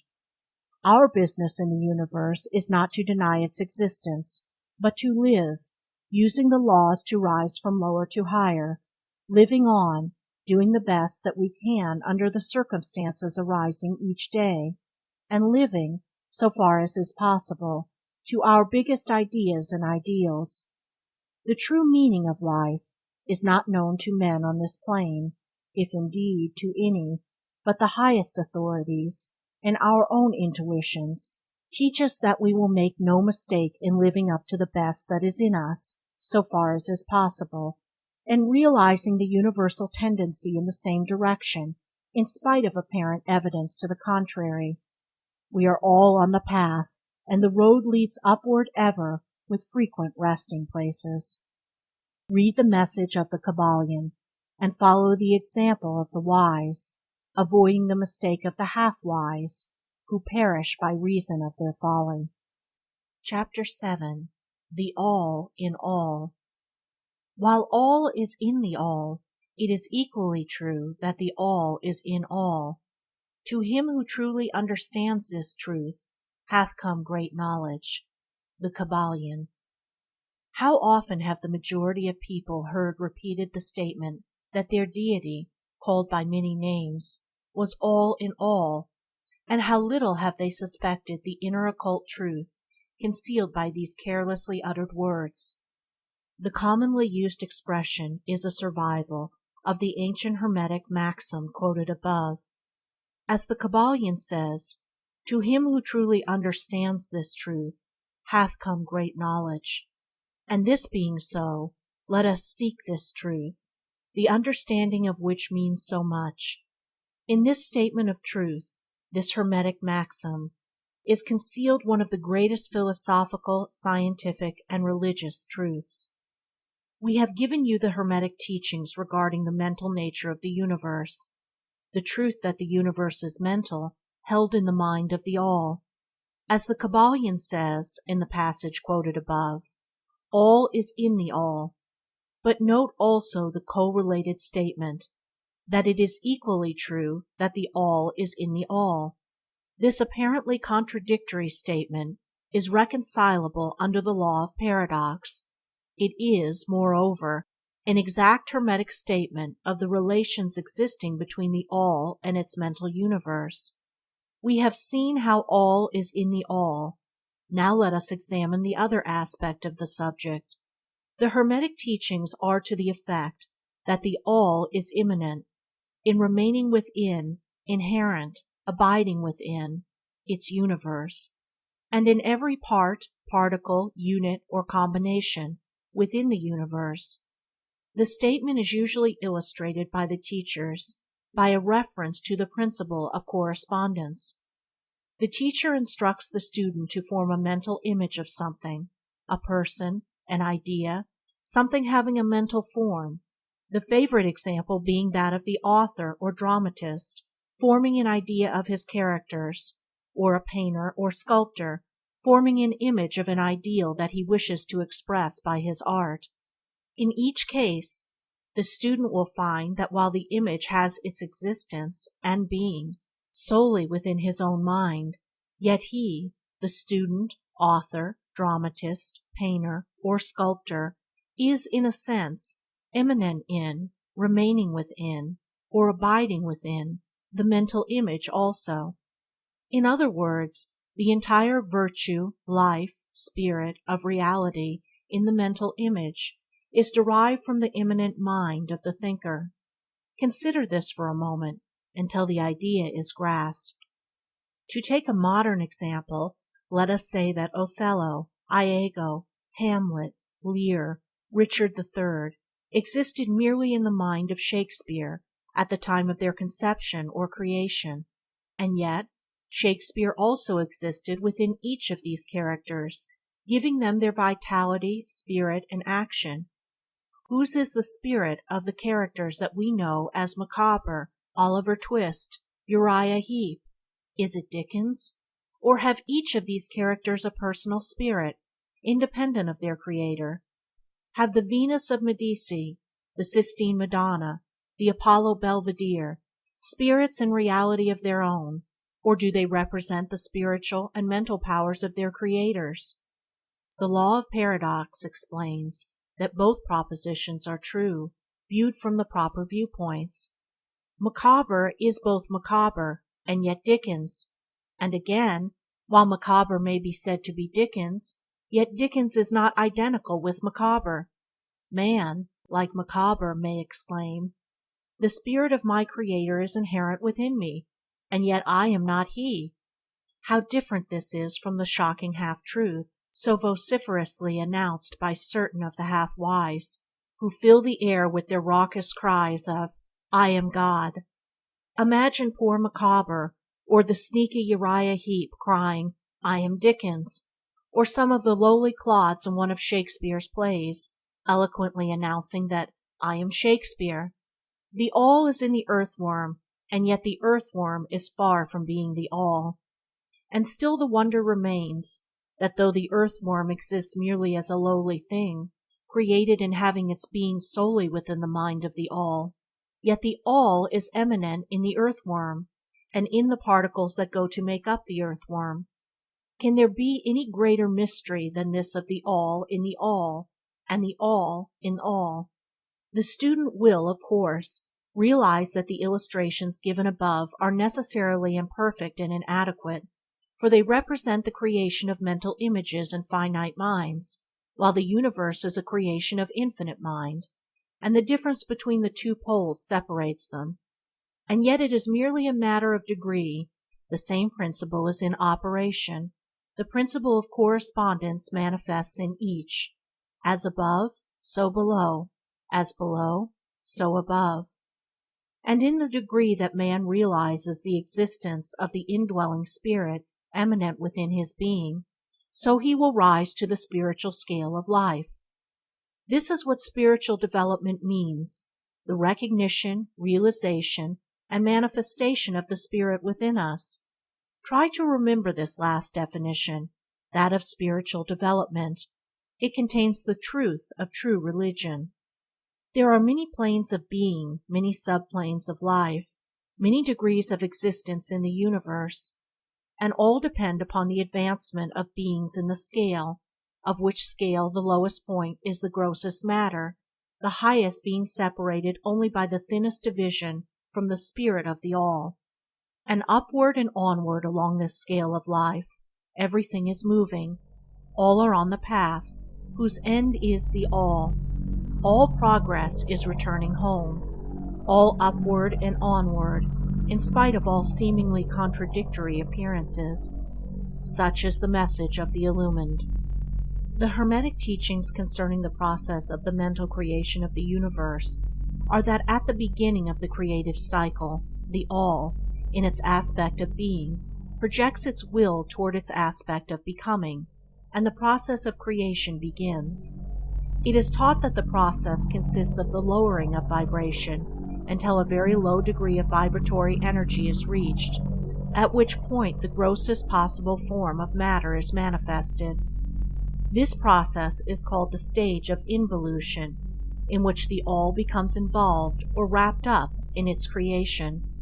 This process is believed by the Hermetists to have a correspondence to the mental process of an artist, writer, or inventor, who becomes so wrapped up in his mental creation as to almost forget his own existence, and who, for the time being, almost lives in his creation. If instead of wrapped, we use the word wrapped, perhaps we will give a better idea of what is meant. The involuntary stage of creation is sometimes called the outpouring of the divine energy, just as the evolutionary state is called the indrawing. The extreme pole of the creative process is considered to be the furthest removed from the All, while the beginning of the evolutionary stage is regarded as the beginning of the return swing of the pendulum of rhythm, a coming home idea being held in all of the Hermetic teachings. The teachings are that during the outpouring, the vibrations become lower and lower until finally the urge ceases and the return swing begins. But there is this difference, that while in the outpouring the creative forces manifest compactly and as a whole, yet from the beginning of the evolutionary or indrawing stage there is manifested the law of individualization, that is, the tendency to separate into units of force, so that finally that which left the All as unindividualized energy returns to its source as countless highly developed units of life, having risen higher and higher in the scale by means of physical, mental, and spiritual evolution. The ancient Hermetists used the word meditation in describing the process of the mental creation of the universe in the mind of the All, the word contemplation also being frequently employed, but the idea intended seems to be that of the employment of the divine attention. Attention is a word derived from the Latin root, meaning to reach out, to stretch out, and so the act of attention is really a mental reaching out, extension of mental energy, so that the underlying idea is readily understood when we examine the real meaning of attention. The Hermetic teachings regarding the process of evolution are that the All, having meditated upon the beginning of the creation, having thus established the material foundations of the universe, having thought it into existence, then gradually awakens or rouses from its meditation, and in so doing starts into manifestation the process of evolution on the material, mental, and spiritual planes, successively and in order. Thus the upward movement begins, and all begins to move spiritward. Matter becomes less gross, the units spring into being, the combinations begin to form, life appears and manifests in higher and higher forms, and the mind becomes more and more in evidence, the vibrations constantly becoming higher. In short, the entire process of evolution, in all its phases, begins and proceeds according to the established law of the indrawing process. All of this occupies eons upon eons of man's time, each eon containing countless millions of years, but yet the illumined inform us that the entire creation, including involution and evolution of a universe, is but as the twinkle of the eye to the All. At the end of the countless cycles of eons of time, the All withdraws its attention, its contemplation and meditation of the universe, for the great work is finished, and all is withdrawn into the All from which it emerged. But mystery of mysteries, the spirit of each soul is not annihilated, but infinitely expanded. The created and the Creator are merged. Such is the report of the illumined. The above illustration of the meditation and subsequent awakening from meditation of the All is of course but an attempt of the teachers to describe the infinite process by a finite example, and yet, as below, so above. The difference is merely in degree, and just as the All arouses itself from the meditation upon the universe, so does man, in time, cease from manifesting upon the material plane, and withdraws himself more and more into the indwelling spirit, which is indeed the divine ego. There is one more matter of which we desire to speak in this lesson, and that comes very near to an invasion of the metaphysical field of speculation, although our purpose is merely to show the futility of such speculation. We allude to the question which inevitably comes to the mind of all thinkers who have ventured to seek the truth. The question is, why does the All create universes? The question may be asked in different forms, but the above is the gist of the inquiry. Men have striven hard to answer this question, but still there is no answer worthy of the name.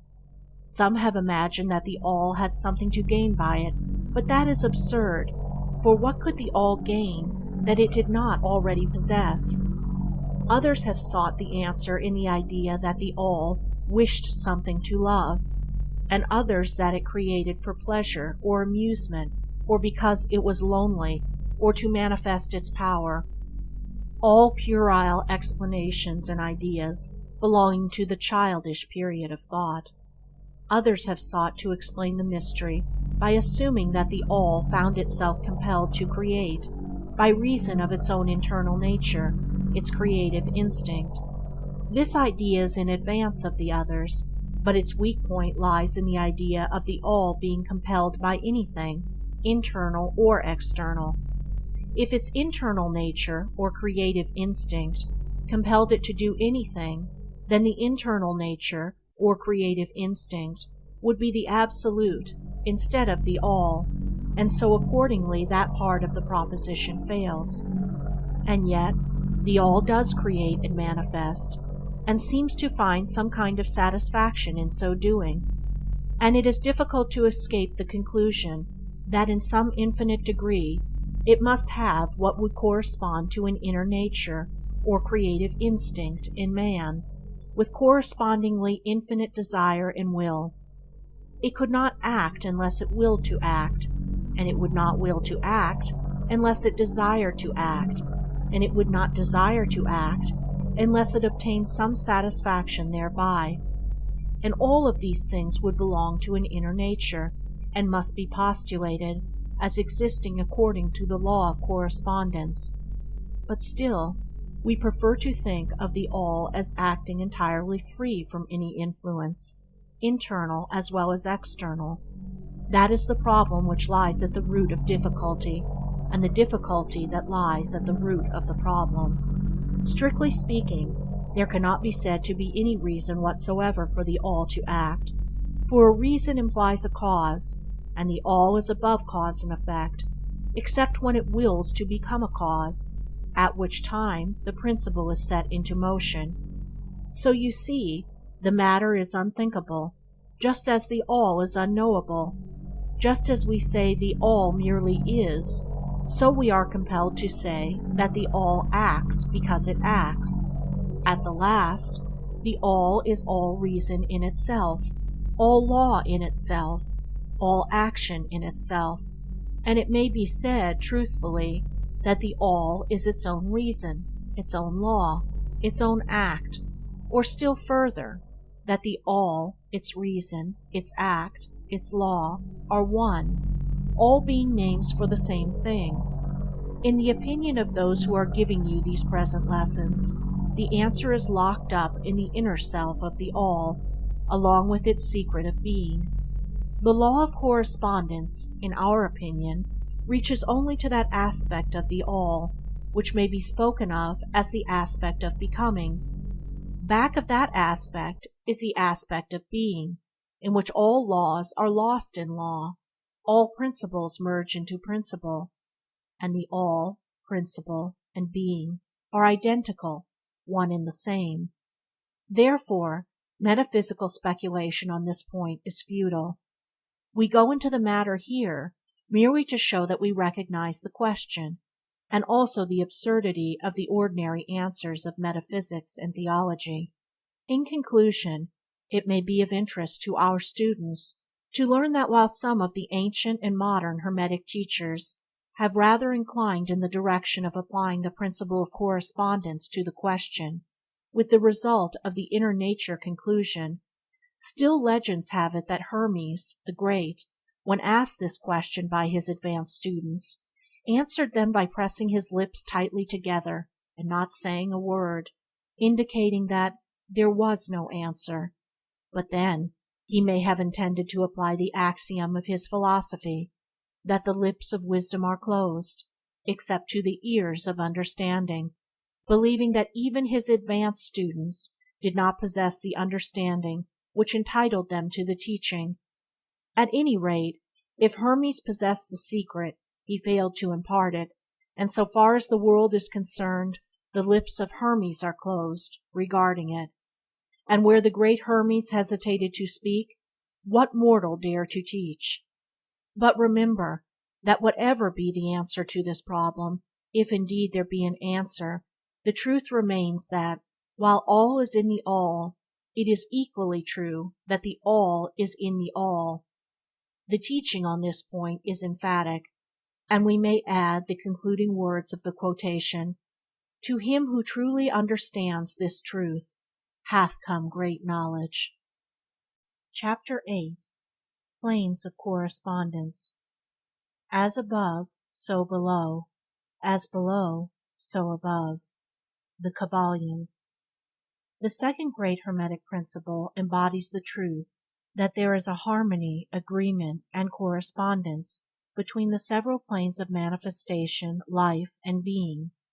The truth is a truth because all that is included in the universe emanates from the same source, and the same laws, principles, and characteristics apply to each unit or combination of units of activity, as each manifests its own phenomena upon its own plane. For the purpose of convenience of thought and study, the Hermetic philosophy considers that the universe may be divided into three great classes of phenomena, known as the three great planes, namely, 1. The great physical plane, 2. The great mental plane, 3. The great spiritual plane. These divisions are more or less artificial and arbitrary, for the truth is that all of the three divisions are but ascending degrees of the great scale of life, the lowest point of which is undifferentiated matter, and the highest point that of spirit. And moreover, the different planes shade into each other, so that no hard and fast division may be made between the higher phenomena of the physical and the lower of the mental, or between the higher of the mental and the lower of the physical. In short, the three great planes may be regarded as three great groups of degrees of life manifestation. While the purposes of this little book do not allow us to enter into an extended discussion of, or explanation of, the subject of these different planes, still we think it well to give a general description of the same at this point. At the beginning, we may as well consider the question so often asked by the neophyte, who desires to be informed regarding the meaning of the word plane, which term has been very freely used, and very poorly explained, in many recent works upon the subject of occultism. The question is generally about as follows: Is a plane a place having dimensions, Or is it merely a condition or state? We answer, no, not a place, nor ordinary dimension of space, and yet more than a state or condition. It may be considered as a state or condition, and yet the state or condition is a degree of dimension, in a scale subject to measurement. Somewhat paradoxical, is it not? But let us examine the matter. A dimension, you know, is a measure in a straight line, relating to measure. The ordinary dimensions of space are length, breadth, and height, or perhaps length, breadth, height, thickness, or circumference. But there is another dimension of created things, or measure in a straight line, known to occultists, and to scientists as well, although the latter have not yet applied the term dimension to it. And this new dimension, which, by the way, is the much speculated about fourth dimension, is the standard used in determining the degrees or planes. The fourth dimension may be called the dimension of vibration. It is a fact well known to modern science as well as to Hermetists, who have embodied the truth in their third Hermetic principle, that everything is in motion, everything vibrates, nothing is at rest. From the highest manifestation to the lowest, everything and all things vibrate. Not only do they vibrate at different rates of motion, but as in different directions and in different manner. The degrees of the rate of vibrations constitute the degrees of measurement on the scale of vibrations. In other words, the degrees of the fourth dimension. And these degrees form what occultists call planes. The higher the degree of rate of vibration, the higher the plane, and the higher manifestation of life occupying that plane. So that while a plane is not a place, nor yet a state or condition, yet it possesses qualities common to both. We shall have more to say regarding the subject of the scale of vibrations in our next lessons, in which we shall consider the Hermetic principle of vibration. You will kindly remember, however, that the three great planes are not actual divisions of the phenomena of the universe, but merely arbitrary terms used by the Hermeticists in order to aid in the thought and study of the various degrees and forms of universal activity in life.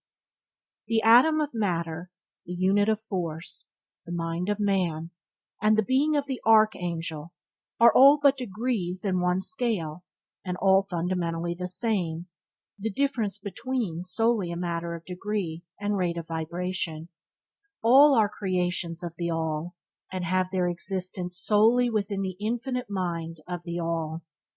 The Hermetists subdivide each of the great planes into 7 minor planes, and each of these latter are also subdivided into 7 subplanes, all divisions being more or less arbitrary, shading into each other, and adopted merely for convenience of scientific study and thought.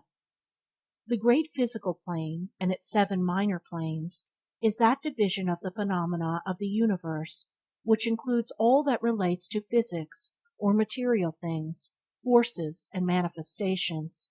It includes all forms of that which we call matter, and all forms of that which we call energy or force. But you must remember that Hermetic philosophy does not recognize matter as a thing in itself, or as having a separate existence, even in the mind of the All. The teachings are that matter is but a form of energy, that is, energy at a low rate of vibrations of a certain kind, and accordingly the Hermetists classify matter under the head of energy, and give to it 3 of the 7 minor planes of the great physical plane. These 7 minor physical planes are as follows: 1. The plane of matter A. 2. The plane of matter B. 3. The plane of matter C. 4. The plane of ethereal substance. 5. The plane of energy A. 6. The plane of energy B. 7. The plane of energy C. The plane of matter A comprises the forms of matter in its form of solids, liquids, and gases, as generally recognized by the textbooks on physics. The plane of matter B comprises certain higher and more subtle forms of matter, of the existence of which modern science is but now recognizing, the phenomena of radiant matter, in its phases of radium, etc., belonging to the lower subdivision of this minor plane. The plane of matter C comprises forms of the most subtle and tenuous matter, the existence of which is not suspected by ordinary scientists. The plane of ethereal substance comprises that which science speaks of as the ether, a substance of extreme tenuity and elasticity, pervading all universal space, and acting as a medium for the transmission of waves of energy, such as light, heat, electricity, etc. This ethereal substance forms a connecting link between matter, so called, and energy, and partakes of the nature of each. The Hermetic teachings, however, instruct that this plane has 7 subdivisions, as have all of the minor planes, and in fact there are 7 ethers, instead of but 1. Next above the plane of ethereal substance comes the plane of energy A, which comprises the ordinary forms of energy known to science, its 7 subplanes being respectively heat, light, magnetism, electricity, and attraction, including gravitation, cohesion, chemical affinity, etc., and several other forms of energy indicated by scientific experiments but not yet named or classified. The plane of energy B comprises 7 subplanes of higher forms of energy, not as yet discovered by science, but which have been called nature's finer forces, and which are called into operation in manifestations of certain forms of mental phenomena, and by which such phenomena becomes possible. The plane of energy C comprises 7 subplanes of energy, so highly organized that it bears many of the characteristics of life, but which is not recognized by the minds of men on the ordinary plane of development, being available for the use of beings on the spiritual plane alone. Such energy is unthinkable to ordinary man, and may be considered almost as the divine power. The beings employing the same are as gods compared even to the highest human types known to us. The great mental plane comprises those forms of living things known to us in ordinary life, as well as certain other forms not so well known except to the occultist. The classification of the 7 minor mental planes is more or less satisfactory and arbitrary, unless accompanied by elaborate explanations, which are foreign to the purpose of this particular work, but we may as well mention them. They are as follows: 1. The plane of mental mind. 2. The plane of elemental mind A. 3. The plane of plant mind. 4. The plane of elemental mind B. 5. The plane of animal mind. 6. The plane of elemental mind C. 7. The plane of human mind. The plane of mineral mind comprises the states or conditions of the units or entities, or groups and combinations of the same, which animate the forms known to us as minerals, chemicals, etc. These entities must not be confounded with the molecules, atoms, and corpuscles themselves, the latter being merely the material bodies or forms of these entities, just as a man's body is but his material form, and not himself. These entities may be called souls in one sense, and are living beings of a lower degree of development, life, and mind, just a little more than the units of living energy, which comprise the higher subdivisions of the highest physical plane. The average mind does not generally attribute the possession of mind, soul, or life to the mineral kingdom, but all occultists recognize the existence of the same, and modern science is rapidly moving forward to the point of view of the Hermetic in this respect. The molecules, atoms, and corpuscles have their loves and hates, likes and dislikes, attractions and repulsions, affinities and non-affinities, etc., and some of the more daring scientific minds have expressed the opinion that the desire and will, emotions and feelings, of the atoms differ only in degree from those of men. We have no time or space to argue this matter here. All occultists know it to be a fact, and others are referred to some of the more recent scientific works for outside corroboration. There are the usual 7 subdivisions to this plane. The plane of elemental mind A comprises the state or condition and degree of mental and vital development of a class of entities unknown to the average man, but recognized to occultists. They are invisible to the ordinary senses of man, but nevertheless exist and play their part of the drama of the universe. Their degree of intelligence is between that of the mineral and chemical entities on the one hand, and of the entities of the plant kingdom on the other. There are 7 subdivisions to this plane also. The plane of plant mind, in its 7 subdivisions, comprises the states or conditions of the entities comprising the kingdoms of the plant world, the vital and mental phenomena of which is fairly well understood by the average intelligent person. Many new and interesting scientific works regarding mind and life in plants have been published during the last decade. Plants have life, mind, and souls, as well as have the animals, man, and Superman. The plane of elemental mind B, in its 7 subdivisions, comprises the states and conditions of a higher form of elemental or unseen entities, playing their part in the general work of the universe, the mind and life of which form a part of the scale between the plane of plant mind and the plane of animal mind, the entities partaking of the nature of both. The plane of animal mind, in its 7 subdivisions, comprises the states and conditions of the entities, beings or souls, animating the animal forms of life, familiar to us all. It is not necessary to go into details regarding this kingdom or plane of life, for the animal world is as familiar to us as our own.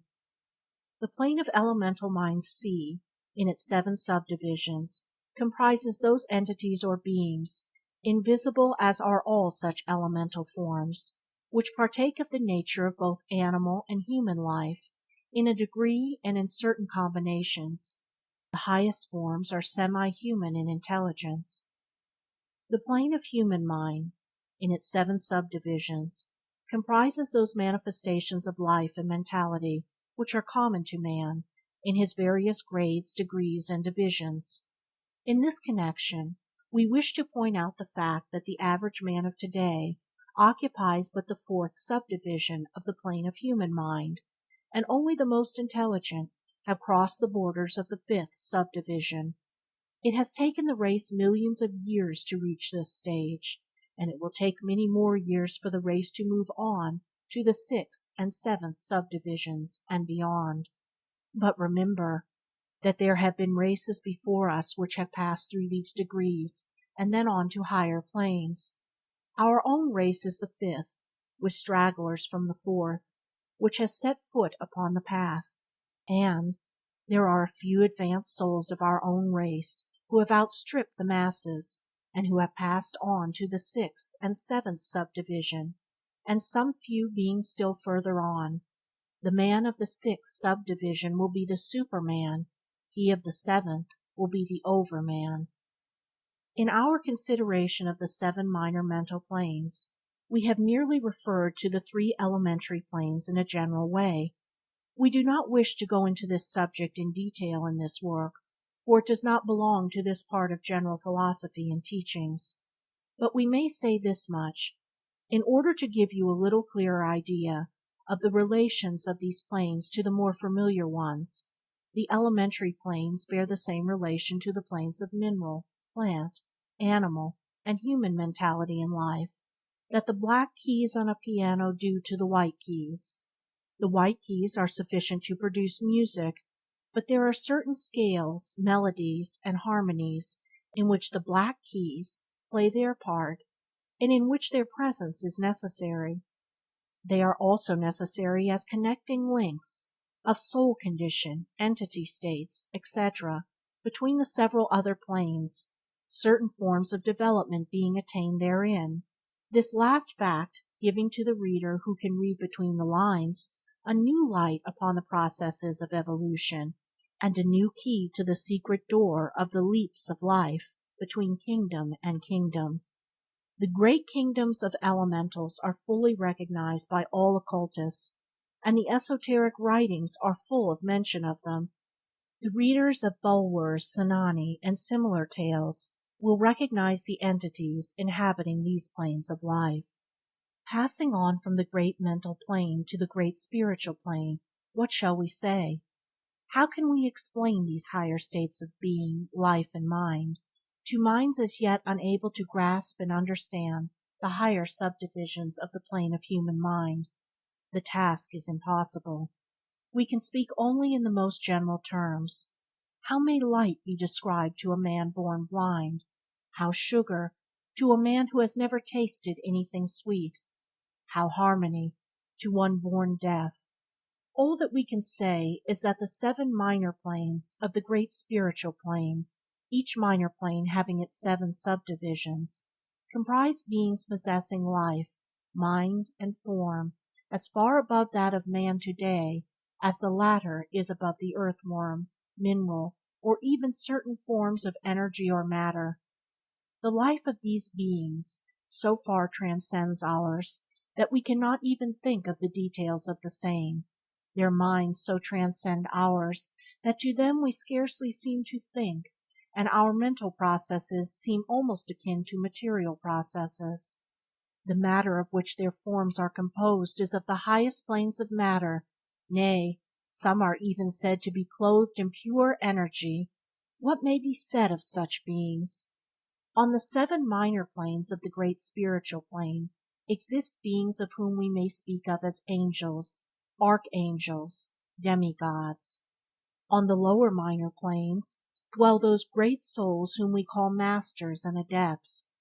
Above them come the great hierarchies of the angelic hosts, unthinkable to man, and above those come those who may without irreverence be called the gods. So high in the scale of being are they, their being, intelligence, and power being akin to those attributed by the races of men to their conceptions of deity. These beings are beyond even the highest flights of the human imagination, the word divine being the only one applicable to them. Many of these beings, as well as the angelic host, take the greatest interest in the affairs of the universe and play an important part in its affairs. These unseen divinities and angelic helpers extend their influence freely and powerfully in the process of evolution and cosmic process. Their occasional intervention and assistance in human affairs have led to the many legends, beliefs, religions, and traditions of the race, past and present. They have superimposed their knowledge and power upon the world, again and again, all under the law of the All, of course. But yet, even the highest of these advanced beings exist merely as creations of, and in, the mind of the All, and are subject to the cosmic processes and universal laws. They are still mortal. We may call them gods if we like, but they are still but the elder brethren of the race, the advanced souls who have outstripped their brethren, and who have foregone the ecstasy of absorption by the All, in order to help the race on its upward journey along the path. But they belong to the universe, and are subject to its conditions. They are mortal, and their plane is below that of absolute spirit. Only the most advanced Hermetists are able to grasp the inner teachings regarding the state of existence, and the powers manifested on the spiritual planes. The phenomena is so much higher than that of the mental planes that a confusion of ideas would surely result from an attempt to describe the same. Only those whose minds have been carefully trained along the lines of Hermetic philosophy for years, yes, only those who have brought with them from other incarnations the knowledge acquired previously, can comprehend just what is meant by the teachings regarding these spiritual planes, and much of these inner teachings is held by the Hermetists as being too sacred, important, and even dangerous for general public dissemination. The intelligent student may recognize what we mean by this when we state that the meaning of spirit, as used by the Hermetists, is akin to living power, animated force, inner essence, essence of life, etc., which meaning must not be confounded with that usually and commonly employed in connection with the term, i.e., religious, ecclesiastical, spiritual, ethereal, holy, etc., etc. To occultists the word spirit is used in the sense of the animating principle, carrying with it the idea of power, living energy, mystic force, and occultists know that that which is known to them as spiritual power may be employed for evil as well as good ends, in accordance with the principle of polarity, a fact which has been recognized by the majority of religions in their conceptions of Satan, Beelzebub, the devil, Lucifer, fallen angels, etc. And so the knowledge regarding these planes has been kept in the Holy of Holies, in all esoteric fraternities and occult orders, in the secret chamber of the temple. But this may be said here, that those who have attained high spiritual powers and have misused them have a terrible fate in store for them, and the swing of the pendulum of rhythm will inevitably swing them back to the furthest extreme of material existence, from which point they must retrace their steps spiritward along the weary rounds of the path, but always with the added torture of having always with them a lingering memory of the heights from which they fell owing to their evil actions. The legends of the fallen angels have a basis in actual facts, as all advanced occultists know. The striving for selfish power on the spiritual planes inevitably results in the selfish soul losing its spiritual balance and falling back as far as it had previously risen. But to even such a soul the opportunity of a return is given, and such souls make the return journey, paying the terrible penalty according to the invariable law. In conclusion, we would again remind you that according to the principle of correspondence, which embodies the truth, as above, so below, as below, so above, all of the 7 Hermetic Principles are in full operation on all of the many planes, physical, mental, and spiritual. The principle of mental substance of course applies to all the planes, for all are held in the mind of the All. The principle of correspondence manifests in all, for there is correspondence, harmony, and agreement between the several planes. The principle of vibration manifests on all planes. In fact, the very differences that go to make the planes arise from vibration, as we have explained. The principle of polarity manifests on each plane, the extremes of the poles being apparently opposite and contradictory. The principle of rhythm manifests on each plane, the movement of the phenomena having its ebb and flow, rise and flow, incoming and outgoing. The principle of cause and effect manifests on each plane, every effect having its cause, and every cause having its effect. The principle of gender manifests on each plane, the creative energy being always manifest, and operating along the lines of its masculine and feminine aspects. As above, so below; as below, so above. This centuries-old Hermetic axiom embodies one of the great principles of universal phenomena. As we proceed with our consideration of the remaining principles, we will see even more clearly the truth of the universal nature of this great principle of correspondence. Chapter 9. Vibration. Nothing rests, everything moves, everything vibrates. The Kybalion. The great third Hermetic principle, the principle of vibration, embodies the truth that motion is manifest in everything in the universe, that nothing is at rest, that everything moves, vibrates, and circles. This Hermetic principle was recognized by some of the early Greek philosophers who embodied it in their systems, but then, for centuries it was lost sight of by the thinkers outside of the Hermetic ranks. But in the 19th century, physical science rediscovered the truth, and the 20th century scientific discoveries have added additional proof of the correctness and truth of this centuries-old Hermetic doctrine. The Hermetic teachings are that not only is everything in constant movement and vibration, but that the differences between the various manifestations of the universal power are due entirely to the varying rate and mode of vibrations. Not only this, but that even the All in itself manifests a constant vibration of such infinite degree of intensity and rapid motion that it may be practically considered as at rest, the teachers directing the attention of the students to the fact that even on the physical plane a rapidly moving object, such as a revolving wheel, seems to be at rest. The teachings are to the effect that spirit is at one end of the pole of vibration, and the other pole being certain extremely gross forms of matter. Between these two poles are millions upon millions of different rates and modes of vibration.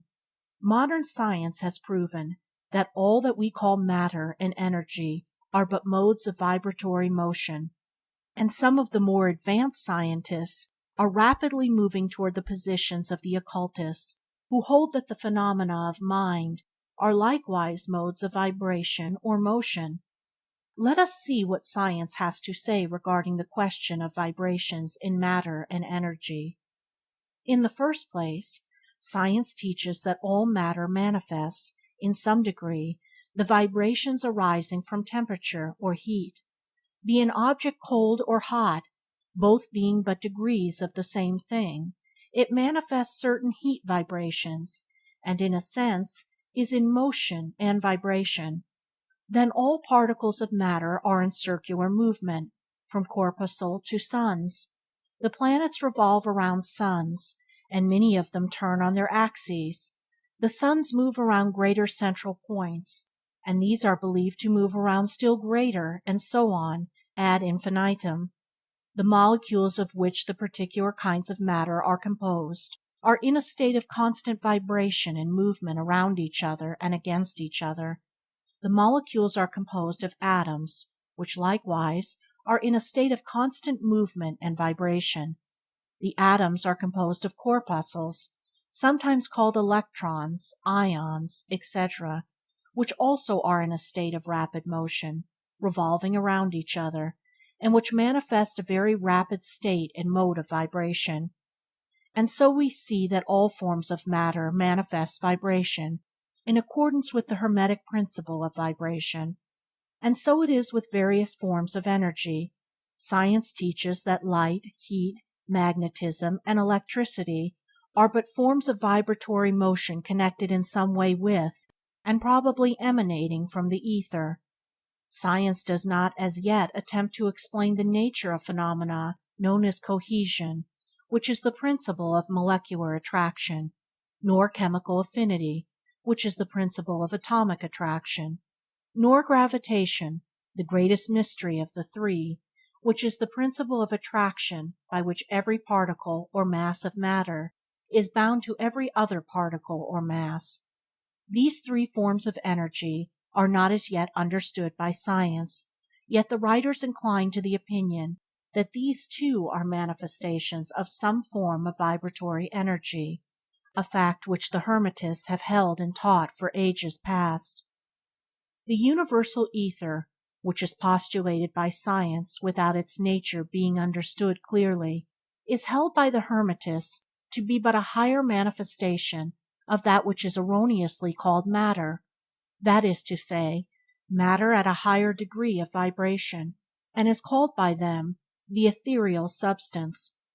The Hermetists teach that this ethereal substance is of extreme tenuity and elasticity, and pervades universal space, serving as a medium of transmission of waves of vibratory energy such as heat, light, electricity, magnetism, etc.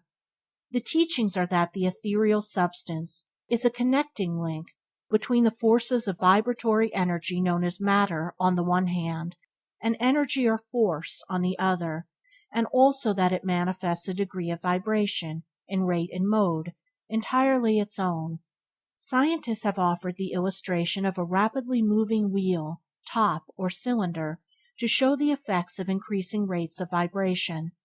The illustration supposes a wheel, top, or revolving cylinder running at a low rate of speed. We will call this revolving thing the object in the following illustration. Let us suppose the object is moving slowly. It may be seen readily, but no sound of its movement reaches the ear. The speed is gradually increased. In a few moments its movement becomes so rapid that a deep growl or low note may be heard. Then, as the rate is increased, the note rises one in the musical scale. Then, the motion still being further increased, the next highest note is distinguished. Then, one after another, all the notes of the musical scale appear, rising higher and higher as the motion is increased. Finally, when the motions have reached a certain rate, the final note perceptible to human ears is reached, and the shrill, piercing shriek dies away, and silence follows. No sound is heard from the revolving object, the rate of motion being so high that the human ear cannot register the vibrations. Then comes the perception of rising degrees of heat. Then, after quite a time, the eye catches a glimpse of the object becoming a dull, dark, reddish color. As the rate increases, the red becomes brighter. Then, as the speed is increased, the red melts into an orange. Then the orange melts into a yellow. Then follow, successively, the shades of green, blue, indigo, and finally violet as the rate of speed increases. Then the violet shades away, and all color disappears, the human eye not being able to register them. But there are invisible rays emanating from the revolving object, the rays that are used in photographing, and other subtle rays of light. Then begin to manifest the peculiar rays known as the X-rays, etc., as the constitution of the object changes. Electricity and magnetism are emitted when the appropriate rate of vibration is attained. When the object reaches a certain rate of vibration, its molecules disintegrate and resolve themselves into the original elements or atoms. Then the atoms, following the principle of vibration, are separated into the countless corpuscles of which they are composed. And finally, even the corpuscles disappear, and the object may be said to be composed of the ethereal substance. Science does not dare to follow the illustration further, but the Hermetists teach that if the vibrations be continually increased, the object would mount up the successive states of manifestation, and would in turn manifest the various mental stages, and then on spiritward, until it would finally re-enter the All, which is Absolute Spirit. The object, however, would have ceased to be an object long before the stage of ethereal substance was reached, but otherwise the illustration is correct, inasmuch as it shows the effect of constantly increased rates and modes of vibration. It must be remembered in the above illustration that the stages at which the object throws off vibrations of light, heat, etc., is not actually resolved into those forms of energy which are much higher in the scale, but simply that it reaches a degree of vibration in which those forms of energy are liberated, in a degree, from the confining influences of its molecules, atoms, and corpuscles, as the case may be. These forms of energy, although much higher in the scale than matter, are imprisoned and confined in the material combinations, by reasons of the energies manifesting through and using material forms, but thus becoming entangled and confined in their creations of material forms, and to which extent is true of all creations, the creating force becoming involved in its creation. But the Hermetic teachings go much further than do those of modern science. They teach that all manifestation of thought, emotion, reason, will, or desire, or any mental state or condition, are accompanied by vibrations, a portion of which are thrown off, and which tend to affect the minds of other persons, by induction.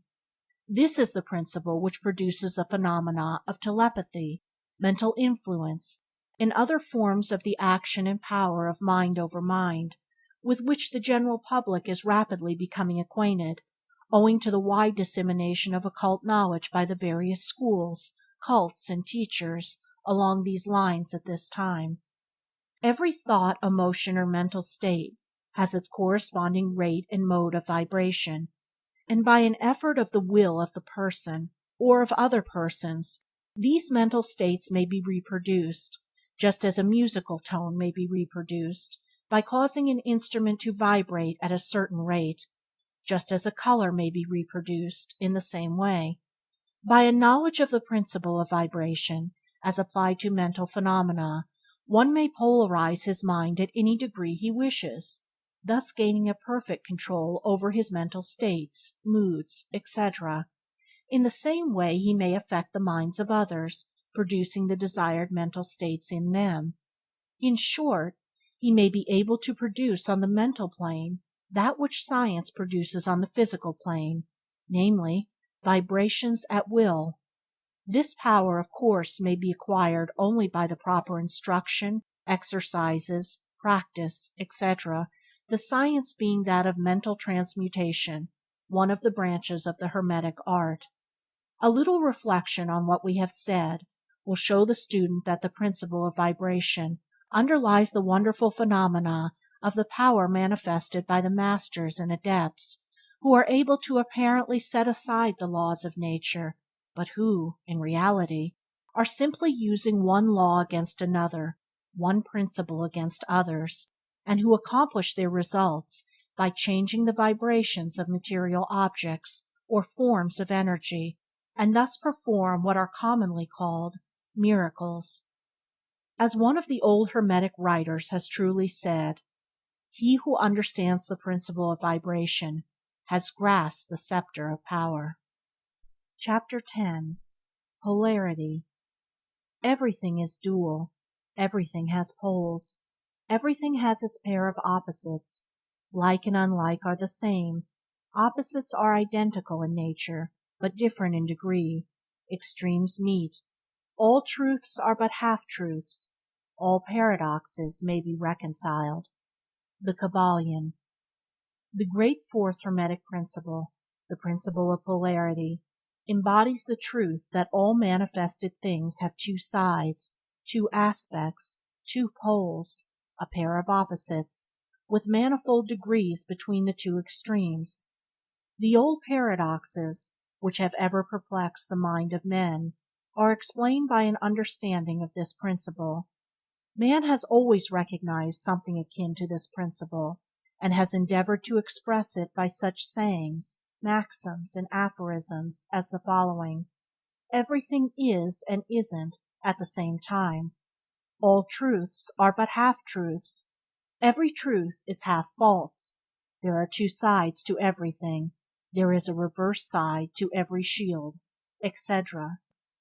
The Hermetic teachings are to the effect that the differences between things, seemingly diametrically opposed to each other, are merely a matter of degree. It teaches that the pairs of opposites may be reconciled, and that thesis and antithesis are identical in nature, but different in degree, and that the universal reconciliation of opposites is effected by a recognition of this principle of polarity. The teachers claim that illustrations of this principle may be had on every hand, and from an examination into the real nature of anything. They begin by showing that spirit and matter are but the two poles of the same thing, the intermediate planes being merely degrees of vibration. They show that the all and the many are the same, the differences being merely a matter of degree of mental manifestation. Thus the law and laws are the two opposite poles of one thing. Likewise, principle and principles, infinite mind and finite mind. Then passing on to the physical plane, they illustrate the principle by showing that heat and cold are identical in nature, the differences being merely a matter of degrees. The thermometer shows many degrees of temperature, the lowest pole being called cold, the highest heat. Between these two poles are many degrees of heat or cold. Call them either, and you are equally correct. The higher of 2 degrees is always warmer, while the lower is always colder. There is no absolute standard, all is a matter of degree. There is no place on the thermometer where heat ceases and cold begins. It is all a matter of higher or lower vibrations. The very terms high and low, which we are compelled to use, are but poles of the same thing. The terms are relative. So with east and west. Travel around the world in an eastward direction, and you reach a point which is called west at your starting point, and you return from that westward point. Travel far enough north, and you will find yourself traveling south, or vice versa. Light and darkness are poles of the same thing, with many degrees between them. The musical scale is the same. Starting with C, you move upward until you reach another C, and so on. The differences between the two ends of the board being the same, with many degrees between the two extremes. The scale of color is the same, higher and lower vibrations being the only difference between high violet and low red. Large and small are relative, so are noise and quiet. Hard and soft follow the rule. Likewise sharp and dull, positive and negative are two poles of the same thing, with countless degrees between them. Good and bad are not absolute. We call one end of the scale good and the other bad, or one end good and the other evil, according to the use of terms. A thing is less good than the thing higher in the scale, but that less good thing is in turn more good than the thing next below it, and so on, the more or less being regulated by the position on the scale. And so it is on the mental plane. Love and hate are generally regarded as things being diametrically opposed to each other, entirely different, unreconcilable. But we apply the principle of polarity, and we find that there is no such thing as absolute love or absolute hate, as distinguished from each other. The two are merely terms applied to the two poles of the same thing. Beginning at any point of the scale we find more love or less hate, as we ascend the scale, and more hate or less love as we descend, this being true no matter from what point, high or low, we may start. There are degrees of love and hate, and there is a middle point where like and dislike become so faint that it is difficult to distinguish between them. Courage and fear come under the same rule. The pairs of opposites exist everywhere. Where you find one thing you find its opposite, the two poles. And it is this fact that enables the Hermetist to transmute one mental state into another, along the lines of polarization. Things belonging to different classes cannot be transmuted into each other, but things of the same class may be changed, that is, may have their polarity changed. Thus love never becomes east or west, or red or violet, but it may and often does turn into hate, and likewise hate may be transformed into love by changing its polarity. Courage may be transmuted into fear, and the reverse. Hard things may be rendered soft, dull things become sharp, hot things become cold, and so on, the transmutation always being between things of the same kind of different degrees. Take the case of a fearful man. By raising his mental vibrations along the line of fear-courage, he can be filled with the highest degree of courage and fearlessness, and likewise the slothful man may change himself into an active, energetic individual simply by polarizing along the lines of the desired quality. The student who is familiar with the processes by which the various schools of mental science, etc., produce changes in the mental states of those following their teachings, may not readily understand the principle underlying many of these changes. When, however, the principle of polarity is once grasped, it is seen that the mental changes are occasioned by a change of polarity, a sliding along the same scale. The latter is readily understood. The change is not in the nature of transmutation of one thing into another thing entirely different, but merely is a change of degree in the same things, a vastly important difference. For instance, borrowing an analogy from the physical plane, it is impossible to change heat into sharpness, loudness, highness, etc., but heat may readily be transmuted into cold, simply by lowering the vibrations. In the same way hate and love are mutually transmutable, so are fear and courage. But fear cannot be transformed into love, nor can courage be transmuted into hate. The mental states belong to innumerable classes, each class of which has its opposite poles, along which transmutation is possible. The student will readily recognize that in the mental states, as well as in the phenomena of the physical plane, the two poles may be classified as positive and negative, respectively. Thus love is positive to hate, courage to fear, activity to non-activity, etc., etc. And it will also be noticed that even to those unfamiliar with the principle of vibration, the positive pole seems to be of a higher degree than the negative, and readily dominates it. The tendency of nature is in the direction of the dominant activity of the positive pole. In addition to the changing of the poles of one's own mental states by the operation of the art of polarization, the phenomena of mental influence, in its manifold phases, shows us that the principle may be extended so as to embrace the phenomena of the influence of one mind over that of another, of which so much has been written and taught of late years. When it is understood that mental induction is possible, that is, that mental states may be produced by induction from others, then we can readily see how a certain rate of vibration or polarization of a certain mental state may be communicated to another person, and his polarity in that class of mental states thus changed. It is along this principle that the results of many of the mental treatments are obtained. For instance, a person is blue, melancholy, and full of fear.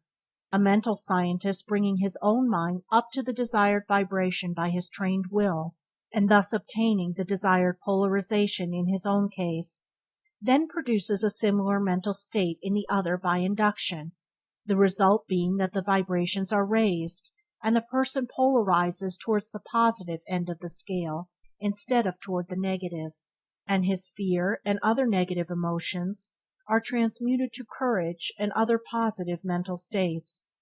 A little study will show you that these mental changes are nearly all along the line of polarization, the change being one of degree rather than of kind. A knowledge of the existence of this great Hermetic principle will enable the student to better understand his own mental states and those of other people.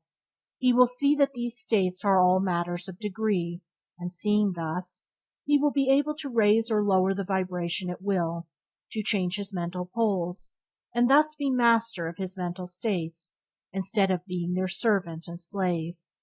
And by his knowledge he will be able to aid his fellows intelligently, and by the appropriate methods change the polarity when the same is desirable.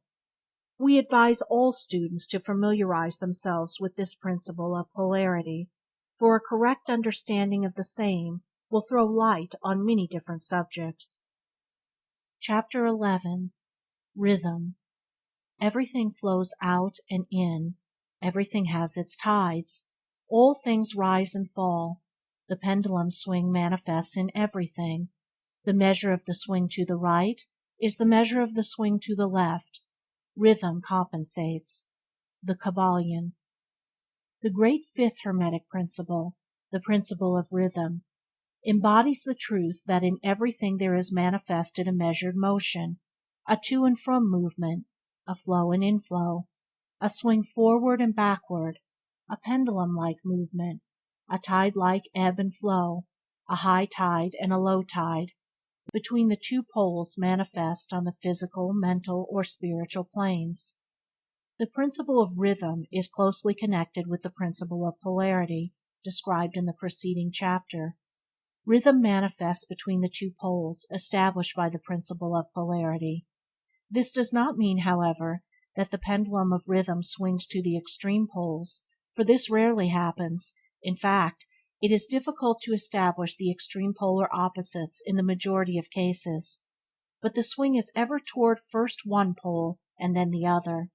There is always an action and reaction, an advance and a retreat, a rising and a sinking, manifested in all of the airs and phenomena of the universe. Suns, worlds, men, animals, plants, minerals, forces, energy, mind and matter, yes, even spirit, manifests this principle. The principle manifests in the creation and destruction of worlds, in the rise and fall of nations, in the life history of all things, and finally in the mental states of man. Beginning with the manifestations of spirit, of the All, it will be noticed that there is ever the outpouring and the indrawing, the outbreathing and inbreathing of Brahm, as the Brahmins word it. Universes are created, reach their extreme low point of materiality, and then begin in their upward swing. Suns spring into being, and then their height of power being reached, the process of retrogression begins, and after eons they become dead masses of matter, awaiting another impulse, which starts again their inner energies into activity, and a new solar life cycle is begun. And thus it is with all worlds. They are born, grow and die, only to be reborn. And thus it is with all the things of shape and form. They swing from action to reaction, from birth to death, from activity to inactivity, and then back again. Thus it is with all living things. They are born, grow, and die, and then are reborn. So it is with all great movements, philosophies, creeds, fashions, governments, nations, and all else: birth, growth, maturity, decadence, death, and then new birth. The swing of the pendulum is ever in evidence. Night follows day, and day night. The pendulum swings from summer to winter and then back again. The corpuscles, atoms, molecules, and all masses of matter swing around the circle of their nature. There is no such thing as absolute rest or cessation from movement, and all movement partakes of rhythm. The principle is of universal application. It may be applied to any question or any phenomena of any of the many planes of life. It may be applied to all phases of human activity. There is always the rhythmic swing from one pole to the other. The universal pendulum is ever in motion. The tides of life flow in and out, according to law. The principle of rhythm is well understood by modern science, and is considered a universal law as applied to material things. But Hermetists carry the principle much further, and know that its manifestations and influence extend to the mental activities of man, and that it accounts for the bewildering succession of moods, feelings, and other annoying and perplexing changes that we notice in ourselves. But the Hermetists, by studying the operations of this principle, have learned to escape some of its activities by transmutation. The Hermetic Masters long since discovered that while the principle of rhythm was invariable and ever in evidence in mental phenomena, still there were two planes of its manifestation so far as mental phenomena are concerned. They discovered that there were two general planes of consciousness, the lower and the higher, the understanding of which fact enabled them to rise to the higher plane and thus escape the swing of the rhythmic pendulum which manifested on the lower plane. In other words, the swing of the pendulum occurred on the unconscious plane, and the consciousness was not affected. This is called the law of neutralization. Its operations consist in the raising of the ego above the vibrations of the unconscious plane of mental activity, so that the negative swing of the pendulum is not manifested in consciousness, and is therefore not affected. It is akin to rising above a thing and letting it pass beneath you. The Hermetic Master, or advanced student, polarizes himself at the desired pole, and by a process akin to refusing to participate in the backward swing, or, if you prefer, a denial of its influence over him, he stands firm in his polarized position, and allows the mental pendulum to swing back along the unconscious plane. All individuals who have attained any degree of self-mastery accomplish this, more or less unknowingly, and by refusing to allow their moods and negative mental states to affect them, they apply the law of neutralization. The Master, however, carries this to a much higher degree of proficiency, and by the use of his will he attains a degree of poise and mental firmness almost impossible to believe on the part of those who would allow themselves to be swung backward and forward by the mental pendulum of moods and feelings. The importance of this will be appreciated by any thinking person who realizes what creatures of moods, feelings, and emotions the majority of people are, and how little mastery of themselves they manifest. If you will stop and consider a moment, you will realize how much these swings of rhythm have affected you in your life, how a period of enthusiasm has been invariably followed by an opposite feeling and mood of depression. Likewise, your moods and periods of courage have been succeeded by equal moods of fear. And so it has ever been with the majority of persons. Tides of feelings have ever risen and fallen with them, but they have never suspected the cause or reason of the mental phenomena. An understanding of the workings of this principle will give one the key to the mastery of these rhythmic swings of feeling, and will enable him to know himself better, and to avoid being carried away by these inflows and outflows. The will is superior to the conscious manifestation of this principle, although the principle itself can never be destroyed. We may escape its effects, but the principle operates nevertheless. The pendulum ever swings, although we may escape being carried along with it. There are other features of the operation of this principle of rhythm of which we wish to speak at this point. There comes into its operations that which is known as the law of compensation. One of the definitions or meanings of the word compensate is to counterbalance, which is the sense in which Hermetists use the term. It is the law of compensation to which the Kybalion refers when it says, "The measure of the swing to the right is the measure of the swing to the left. Rhythm compensates." The law of compensation is that the swing in one direction determines the swing in the opposite direction, or to the opposite pole the one balances, or counterbalances, the other. On the physical plane we see many examples of this law. The pendulum of the clock swings a certain distance to the right and then an equal distance to the left. The seasons balance each other in the same way. The tides follow the same law, and the same law is manifested in all the phenomena of rhythm. The pendulum, with a short swing in one direction, has but a short swing in the other, while the long swing to the right invariably means the long swing to the left. An object hurled upward to a certain height has an equal distance to traverse on its return. The force with which a projectile is sent upward a mile is reproduced when the projectile returns to the earth on its return journey. This law is constant on the physical plane, as reference to the standard authorities will show you. But the Hermetists carry it still further. They teach that a man's mental states are subject to the same law. The man who enjoys keenly is subject to keen suffering, while he who feels but little pain is capable of feeling but little joy. The pig suffers but little mentally and enjoys but little. He is compensated. On the other hand, there are animals who enjoy keenly, but whose nervous organism and temperament cause them to suffer exquisite degrees of pain, and so it is with man. There are temperaments which permit of but a low degree of enjoyment and equally low degrees of suffering, while there are others which permit the most intense enjoyment, but also the most intense suffering. The rule is that the capacity for pain and pleasure in each individual are balanced. The law of compensation is in full operation here. But the Hermetists go still further in this matter. They teach that before one is able to enjoy a certain degree of pleasure, he must have swung as far, proportionately, toward the other pole of feeling. They hold, however, that the negative is precedent to the positive in this matter.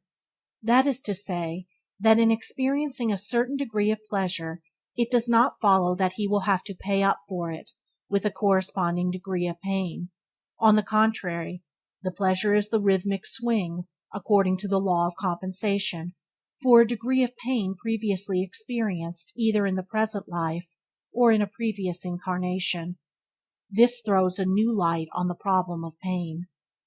The Hermetists regard the chain of lives as continuous, and as forming a part of one life of the individual. so that in consequence the rhythmic swing is understood in this way, where it would be without meaning unless the truth of reincarnation is admitted. But the Hermetists claim that the master or advanced student is able to a great degree to escape the swing of pain by the process of neutralization before mentioned. By rising on to the higher plane of the ego, much of the experience that comes to those dwelling on the lower plane is avoided and escaped. The law of compensation plays an important part in the lives of men and women. It will be noticed that one generally pays the price of anything he possesses or lacks. If he has one thing he lacks another, the balance is struck. No one can keep his penny and have a bite of cake at the same time. Everything has its pleasant and unpleasant sides. The things one gains are always paid for by the things one loses. The rich possess much that the poor lack, while the poor often possess things that are beyond the reach of the rich. The millionaire may have an inclination toward feasting, and the wealth wherein to secure all the dainties and luxuries of the table, while he lacks the appetite to enjoy the same. He envies the appetite and digestion of the laborer, who lacks the wealth and inclinations of the millionaire, and who gets more pleasure from his plain food than the millionaire could obtain, even if his appetite were not jaded, nor his digestion ruined, for the wants, habits, and inclinations differ. And so it is through life. The law of compensation is ever in operation, striving to balance and counterbalance, and always succeeding in time, even though several lives may be required for the return swing of the pendulum of rhythm. Chapter 12. Causation. Every cause has its effect. Every effect has its cause. Everything happens according to law. Chance is but a name for law not recognized. There are many planes of causation, but nothing escapes the law. The Kybalion. The great sixth Hermetic principle, the principle of cause and effect, embodies the truth that law pervades the universe, that nothing happens by chance, that chance is merely a term indicating cause existing but not recognized or perceived, that phenomena is continuous, without break or exception. The principle of cause and effect underlies all scientific thought, ancient and modern, and was enunciated by the Hermetic teachers in the earliest days. While many and varied disputes between the many schools of thought have since arisen, these disputes have been principally upon the details of the operations of the principle, and still more often upon the meaning of certain words. The underlying principle of cause and effect has been accepted as correct by practically all the thinkers of the world worthy of the name. To think otherwise would be to take the phenomena of the universe from the domain of law and order and to regulate it, to control the imaginary something which men have called chance. A little consideration will show anyone that there really is in reality no such thing as pure chance. Webster defines the word chance as follows: a supposed agent or mode of activity other than a force, law, or purpose, the operation or activity of such agent, the supposed effect of such agent, a happening, fortuity, casualty, etc. But a little consideration will show you that there can be no such agent as chance, in the sense of something outside of law, something outside of cause and effect. How could there be something acting in the phenomenal universe, independent of the laws, order, and continuity of the latter? Such a something would be entirely independent of the orderly trend of the universe, and therefore superior to it. We can imagine nothing outside of the All being outside of the law, and that only because the All is the law itself. There is no room in the universe for something outside of and independent of law. The existence of such a something would render all natural laws ineffective, and would plunge the universe into chaotic disorder and lawlessness. A careful examination will show that what we call chance is merely an expression relating to obscure causes, causes we cannot perceive, causes that we cannot understand. The word chance is derived from a word meaning to fall, as the falling of dice. The idea being that the fall of the dice, and many other happenings, are merely a happening unrelated to any cause, and this is in the sense in which the term is generally employed. But when the matter is closely examined, it is seen that there is no chance whatsoever about the fall of the dice. Each time a die falls and displays a certain number, it obeys a law as infallible as that which governs the revolution of the planets around the sun. Back of the fall of the die are causes or chains of causes, running back further than the mind can follow. The position of the die in the box, the amount of muscular energy expended in the throw, the condition of the table, etc., etc., all are causes, the effect of which may be seen. But back of these seen causes, there are chains of unseen preceding causes, all of which had a bearing upon the number of the die which fell uppermost. If a die be cast a great number of times, it will be found that the numbers shown will all be about equal, that is, there will be an equal number of 1 spot, 2 spot, etc., coming uppermost. Toss a penny in the air and it may come down either heads or tails, but make a sufficient number of tosses, and the heads and tails will about even up. This is the operation of the law of average. But both the average and the single toss come under the law of cause and effect, and if we were able to examine into the preceding causes, it would be clearly seen that it was simply impossible for the die to fall other than it did, under the same circumstances and at the same time. Given the same causes, the same results will follow. There is always a cause and a because to every event.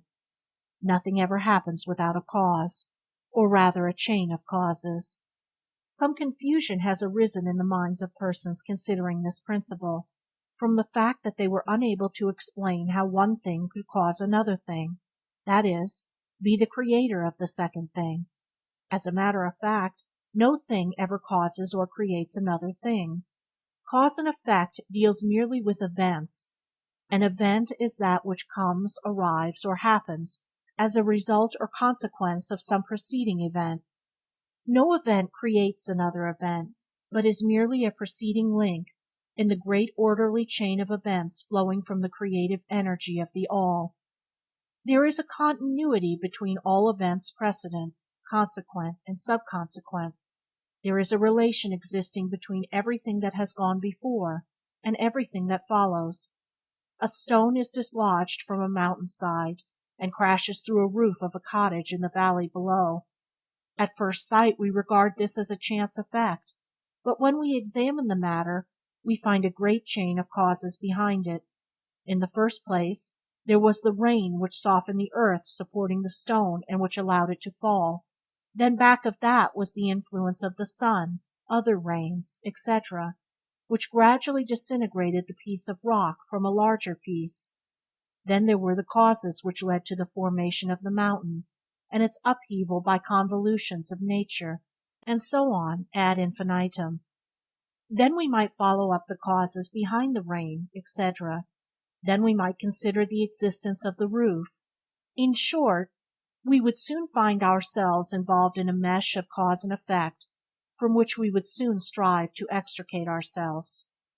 Just as a man has 2 parents, and 4 grandparents, and 8 great-grandparents, and 16 great-great-grandparents, and so on until when, say, 40 generations are calculated, and the number of ancestors run into many millions.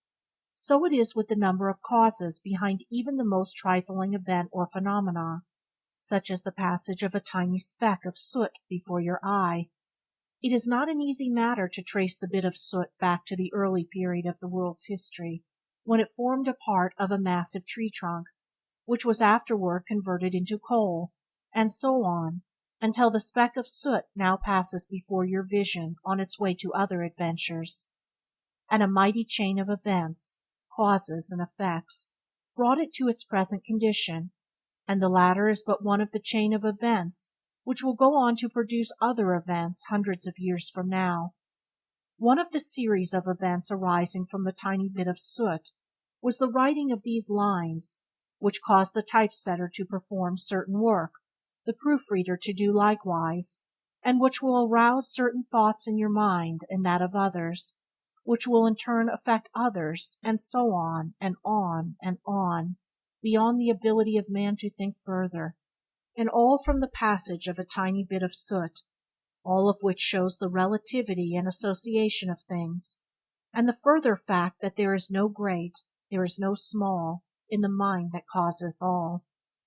Stop to think for a moment. If a certain man had not met a certain maid, away back in the dim period of the Stone Age, you who are now reading these lines would not be here. And if, perhaps, the same couple had failed to meet, we who now write these lines would not be here. And the very act of writing on our part, and the act of reading on yours, will affect not only the respective lives of yourself and ourselves, but will have a direct or indirect effect upon many other people now living and who will live in the ages to come. Every thought we think, every act we perform, has its direct and indirect results, which fit into the great chain of cause and effect. We do not wish to enter into a consideration of free will or determination in this work for various reasons. Among the many reasons is the principal one that neither side of the controversy is entirely right. In fact, both sides are partially right, according to the Hermetic teachings. The principle of polarity shows that both are but half-truths, the opposing poles of truth. The teachings are that a man may be both free and yet bound by necessity, depending upon the meaning of the terms, and the height of truth from which the matter is examined. The ancient writers express the matter thus: the further the creation is from the center, the more it is bound; the nearer the center it reaches, the nearer free is it. The majority of people are more or less the slaves of heredity, environment, etc., and manifest very little freedom. They are swayed by the opinions, customs, and thoughts of the outside world, and also by their emotions, feelings, moods, etc. They manifest no mastery worthy of the name. They indignantly repudiate this assertion, saying, "Why, I am certainly free to act and do as I please. I do just what I want to do." But they fail to explain whence arise the want to and as I please. What makes them want to do one thing in preference to another? What makes them please to do this and not to do that? Is there no because to their pleasing and wanting? The master can change these pleases and wants into others at the opposite end of the mental pole. He is able to will instead of to will, because some feeling, mood, emotion, or environmental suggestion arouses a tendency or desire with him to do so. The majority of people are carried along like the falling stone, obedient to environment, outside influences, and internal moods, desires, etc., not to speak of the desires and wills of others stronger than themselves, heredity, environment, and suggestion, carrying them along without resistance on their part, or the exercise of the will. Moved like the pawns on the checkerboard of life, they play their parts and are laid aside after the game is over. But the masters, knowing the rules of the game, rise above the planes of material life, and place themselves in touch with the higher powers of their nature, dominate their own moods, characters, qualities, and polarity, as well as the environment surrounding them, and thus become movers in the game instead of pawns, causes instead of effects. The masters do not escape the causation of the higher planes, but fall in with the higher laws, and thus master circumstances on the lower plane. They thus form a conscious part of the law, instead of being mere blind instruments. While they serve on the higher planes, they rule on the material plane. But on higher and on lower the law is always in operation. There is no such thing as chance. The blind goddess has been abolished by reason. We are able to see now, with eyes made clear by knowledge, that everything is governed by universal law, that the infinite number of laws are but manifestations of the one great law, the law which is the All. It is true, indeed, that not a sparrow drops unnoticed by the mind of the All, and even the hairs on our head are numbered. As the Scriptures have said, There is nothing outside the law, nothing that happens contrary to it, and yet do not make the mistake of supposing that man is but a blind automation. Far from that. The Hermetic teachings are that man may use law to overcome laws, and that the higher will always prevail against the lower, until at last he has reached the stage in which he seeks refuge in the law itself, and laughs the phenomenal laws to scorn. Are you able to grasp the inner meaning of this? Chapter 13. Gender. Gender is in everything. Everything has its masculine and feminine principles. Gender manifests on all planes. The Kybalion. The great Seventh Hermetic Principle, the principle of gender, embodies the truth that there is gender manifested in everything, that the masculine and feminine principles are ever present and active in all phases of phenomena on each and every plane of life. At this point we think it well to call your attention to the fact that gender, in its Hermetic sense, and sex, in the ordinarily accepted use of the term, are not the same. The word gender is derived from the Latin root meaning to beget, to procreate, to generate, to create, to produce. A moment's consideration will show you that the word has a much broader and more general meaning than the term sex, the latter referring to the physical distinctions between male and female living things. Sex is merely a manifestation of gender on a certain plane of the great physical plane, the plane of organic life.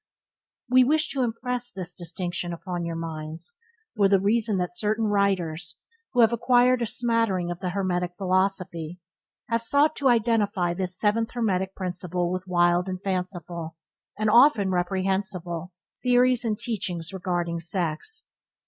The office of gender is solely that of creating, producing, generating, etc., and its manifestations are visible on every plane of phenomena. It is somewhat difficult to produce proofs of this along scientific lines, for the reason that science has not yet recognized this principle as of universal application.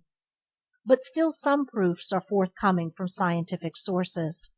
In the first place, we find a distinct manifestation of the principle of gender among the corpuscles, ions, or electrons, which constitute the basis of matter as science now knows the latter, and which by forming certain combinations form the atom, which until lately was regarded as final and indivisible. The latest word of science is that the atom is composed of a multitude of corpuscles, electrons, or ions, the various names being applied by different authorities, revolving around each other and vibrating at a high degree and intensity. But the accompanying statement is made that the formation of the atom is really due to the clustering of negative corpuscles around a positive one, the positive corpuscles seeming to exert a certain influence upon the negative corpuscles, causing the latter to assume certain combinations and thus create or generate an atom. This is in line with the most ancient Hermetic teachings, which have always identified the masculine principle of gender with the positive, and the feminine with the negative poles of electricity, so called. Now a word at this point regarding this identification. The public mind has formed an entirely erroneous impression regarding the qualities of the so-called negative pole of electrified or magnetized matter. The term positive and negative are very wrongly applied to this phenomenon by science. The word positive means something real and strong, as compared with a negative unreality or weakness. Nothing is further from the real facts of electrical phenomenon. The so-called negative pole of the battery is really the pole in and by which the generation or production of new forms and energies are manifested. There is nothing negative about it. The best scientific authorities now use the word cathode in place of negative, the word cathode coming from the Greek root meaning descent, the path of generation, etc. From the cathode pole emerge the swarm of electrons or corpuscles. From the same pole emerge these wonderful rays which have revolutionized scientific conceptions during the past decade. The cathode pole is the mother of all of the strange phenomena which have rendered useless the old textbooks, and which have caused many long accepted theories to be relegated to the scrap pile of scientific speculation. The cathode, or negative pole, is the mother principle of electrical phenomena, and of the finest forms of matter as yet known to science. So you will see we are justified in refusing to use the term negative in our consideration of the subject, and in insisting upon substituting the word feminine for the old term.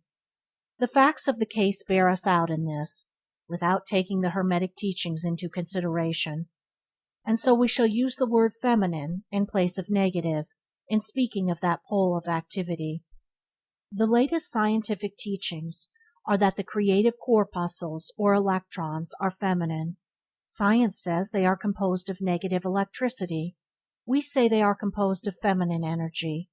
A feminine corpuscle becomes detached from, or rather leaves, a masculine corpuscle, and starts on a new career. It actively seeks a union with a masculine corpuscle, being urged thereto by the natural impulse to create new forms of matter or energy. One writer goes so far as to use the term, "It at once seeks, of its own volition, a union," etc. This detachment and uniting form the basis of the greater part of the activities of the chemical world. When the feminine corpuscle unites with a masculine corpuscle, a certain process is begun. The feminine particles vibrate rapidly under the influence of the masculine energy, and circle rapidly around the latter. The result is the birth of a new atom. This new atom is really composed of a union of the masculine and feminine electrons, or corpuscles, but when the union is formed, the atom is a separate thing, having certain properties, but no longer manifesting the property of free electricity. The process of detachment or separation of the feminine electrons is called ionization. These electrons or corpuscles are the most active workers in nature's field. Arising from their unions or combinations manifest the varied phenomena of light, heat, electricity, magnetism, attraction, repulsion, chemical affinity and the reverse, and similar phenomena. And all this arises from the operation of the principle of gender on the plane of energy. The part of the masculine principle seems to be that of directing a certain inherent energy toward the feminine principle, and thus starting into activity the creative processes. But the feminine principle is the one always doing the active creative work, and this is so on all planes. And yet, each principle is incapable of operative energy without the assistance of the other. In some of the forms of life, the two principles are combined in one organism. For that matter, everything in the organic world manifests both genders. There is always the masculine present in the feminine form. The Hermetic teachings include much regarding the operation of the two principles of gender in the production and manifestation of various forms of energy, etc., but we do not deem it expedient to go into detail regarding the same at this point, because we are unable to back up the same with scientific proof, for the reason that science has not yet progressed thus far. But the example we have given you of the phenomena of electrons or corpuscles will show you that science is on the right path, and will also give you a general idea of the underlying principles. Some leading scientific investigators have announced their belief that in the formation of crystals there was to be found something that corresponded to sex activity, which is another straw showing the direction the scientific winds are blowing, and each year will bring other facts to corroborate the correctness of the Hermetic principle of gender. It will be found that gender is in constant operation and manifestation in the field of inorganic matter, and in the field of energy or force. Electricity is now generally regarded as the something into which all other forms of energy seem to melt or dissolve. The electrical theory of the universe is the latest scientific doctrine, and is growing rapidly in popularity and general acceptance. And thus it follows that if we are able to discover in the phenomena of electricity, even at the very root and source of its manifestations, a clear and unmistakable evidence of the presence of gender in its activities, we are justified in asking you to believe that science at last has offered proofs of the existence in all universal phenomena of that great Hermetic principle, the principle of gender. It is not necessary to take up your time with the well-known phenomena of the attraction and repulsion of the atoms, chemical affinity, the loves and hates of the atomic particles, the attraction or cohesion between the molecules of matter. These facts are too well known to need extended comment from us. But have you ever considered that all of these things are manifestations of the gender principle? Can you not see that the phenomena is on all fours with that of the corpuscles or electrons? And more than this, can you not see the reasonableness of the Hermetic teachings which assert that the very law of gravitation, that strange attraction by reason of which all particles and bodies of matter in the universe tend toward each other, is but another manifestation of the principle of gender, which operates in the direction of attracting the masculine to the feminine energies, and vice versa? We cannot offer you scientific proof of this at this time, but examine the phenomena in the light of the Hermetic teachings on the subject, and see if you have not a better working hypothesis than any offered by physical science. Submit all physical phenomena to the test, and you will discern the principle of gender ever in evidence. Let us now pass on to a consideration of the operation of the principle on the mental plane. Many interesting features are there awaiting examination. Chapter 14. Mental Gender. Students of psychology who have followed the modern trend of thought along the lines of mental phenomena are struck by the persistence of the dual mind idea which has manifested itself so strongly during the past 10 or 15 years, and which has given rise to a number of plausible theories regarding the nature and constitution of these two minds. The late Thomson J. Hudson attained great popularity in 1893 by advancing his well-known theory of the objective and subjective minds, which he held existed in every individual. Other writers have attracted almost equal attention by the theories regarding the conscious and subconscious minds, the voluntary and involuntary minds, the active and passive minds, etc., etc. The theories of the various writers differ from each other, but there remains the underlying principle of the duality of mind. The student of the Hermetic philosophy is tempted to smile when he reads and hears of these many new theories regarding the duality of mind, each school adhering tenaciously to its own pet theories, and each claiming to have discovered the truth. The student turns back the pages of occult history, and away back in the dim beginnings of occult teachings he finds references to the ancient Hermetic doctrine of the principle of gender on the mental plane, the manifestation of mental gender, and examining further he finds that ancient philosophy took cognizance of the phenomenon of the dual mind and accounted for it by the theory of mental gender. This idea of mental gender may be explained in a few words to students who are familiar with the modern theories just alluded to. The masculine principle of mind corresponds to the so-called objective mind, conscious mind, voluntary mind, active mind, etc., and the feminine principle of mind corresponds to the so-called subjective mind, subconscious mind, involuntary mind, passive mind, etc. Of course, the Hermetic teachings do not agree with the many modern theories regarding the nature of the two phases of mind, nor does it admit many of the facts claimed for the two respective aspects, some of the said theories and claims being very far-fetched and incapable of standing the test of experiment and demonstration. We point to the phases of agreement merely for the purpose of helping the student to assimilate his previously acquired knowledge with the teachings of the Hermetic philosophy. Students of Hudson will notice the statement at the beginning of his second chapter of the Law of Psychic Phenomena, that the mystical jargon of the Hermetic philosophers disclose the same idea, i.e., the duality of mind. If Dr. Hudson had taken the time and trouble to decipher a little of the mystic jargon of the Hermetic philosophy, he might have received much light upon the subject of the dual mind, but then, perhaps, his most interesting work might not have been written.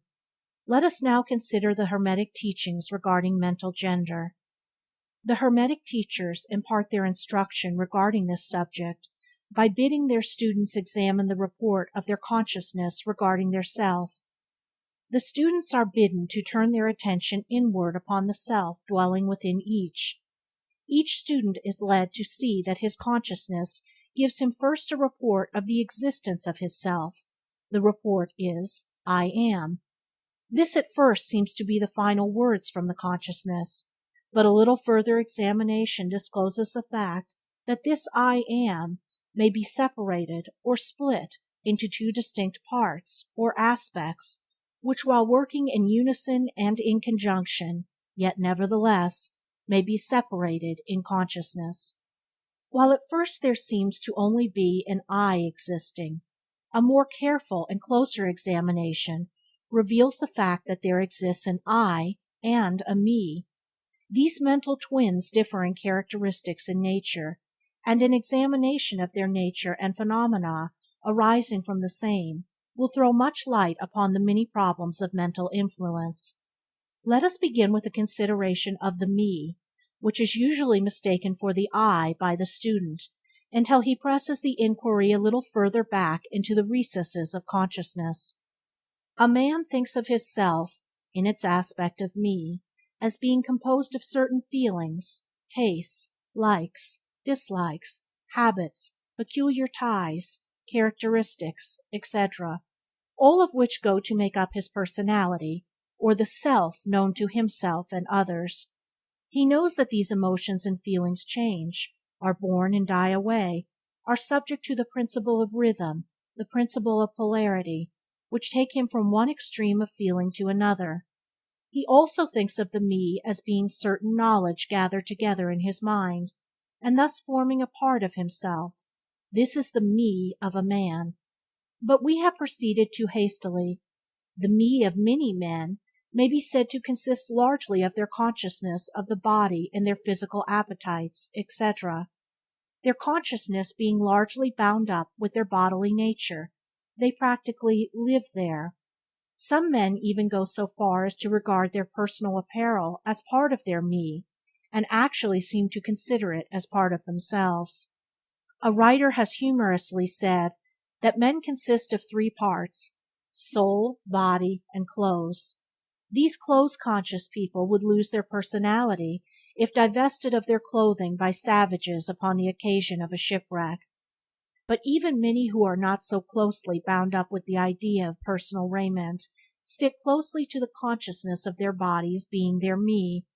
They cannot conceive of a self independent of the body.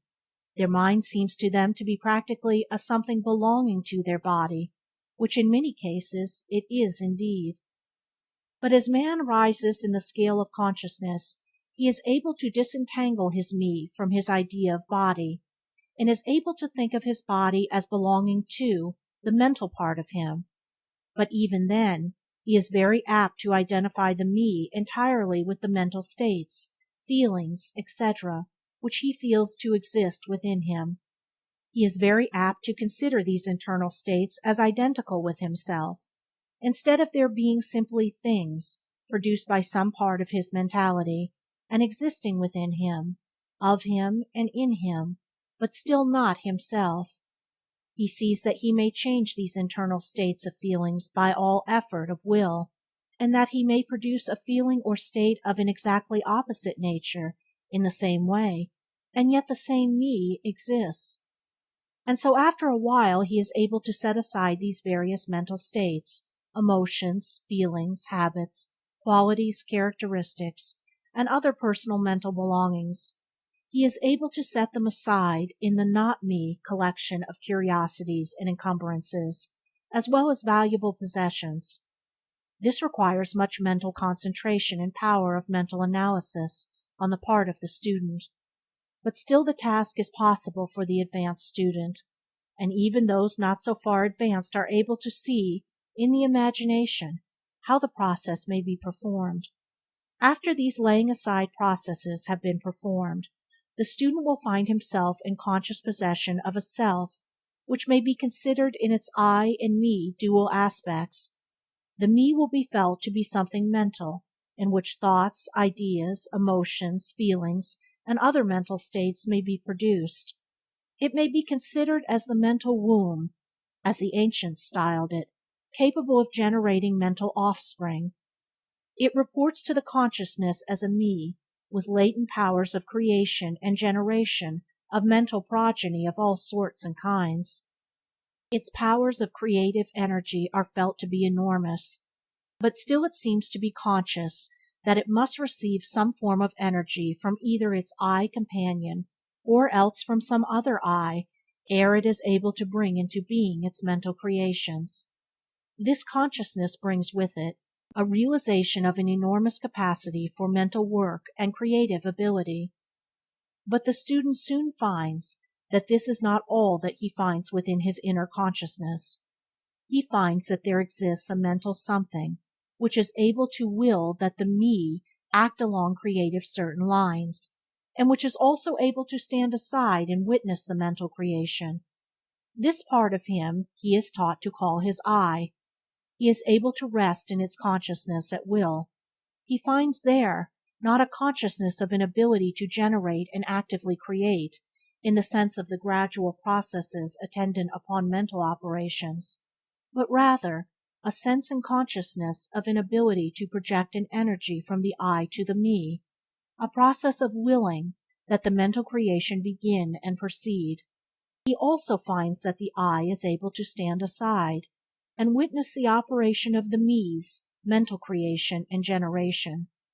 There is dual aspect in the mind of every person. The I represents the masculine principle of gender. The me represents the feminine principle. The I represents the aspect of being, the me the aspect of becoming. You will notice that the principle of correspondence operates on this plane, just as it does the great plane upon which the creation of universes is performed. These two are similar in kind, although vastly different in degree. As above, so below; as below, so above. These aspects of mind, the masculine and feminine principles, the I and the me, considered in connection with the well-known mental and psychic phenomena, give the master key to these dimly known regions of mental operation and manifestation. The principle of mental gender gives the truth underlying the whole field of the phenomena of mental influence, etc.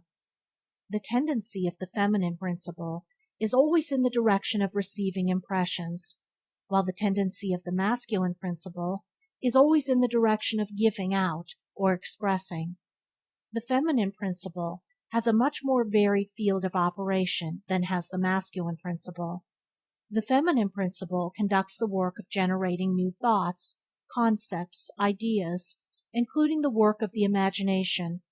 The masculine principle contents itself with the work of the will in its varied phases, and yet, without the active aid of the will of the masculine principle, the feminine principle is apt to rest content with generating mental images which are the result of impressions received from outside instead of producing original mental creations. Persons who can give continued attention and thought to a subject actively employ both of the mental principles, the feminine in the work of the mental generation, and the masculine will in stimulating and energizing the creative portion of the mind. The majority of persons really employ the masculine principle but little, and are content to live according to the thoughts and ideas instilled into the me from the I of other minds. But it is not our purpose to dwell upon this phase of the subject, which may be studied from any good textbook upon psychology, with the key that we have given you regarding mental gender. The student of psychic phenomena is aware of the wonderful phenomena classified under the head of telepathy, thought transference, mental influence, suggestion, hypnotism, etc. Many have sought for an explanation of these varied phases of the phenomena under the theories of the various dual mind teachers, and in a measure they are right, for there is clearly a manifestation of two different phases of mental activity. But if such students will consider these dual minds in light of the Hermetic teachings regarding vibrations and mental gender, they will see that the long-sought key is at hand. In the phenomena of telepathy, it is seen how the vibratory energy of the masculine principle is projected toward the feminine principle of another person, and the latter takes the seed thought and allows it to develop into maturity. In the same way suggestion in hypnotism operates. The masculine principle of a person giving the suggestions directs a stream of vibratory energy or will power toward the feminine principle of the other person, and the latter, accepting it, makes it its own, and acts and thinks accordingly.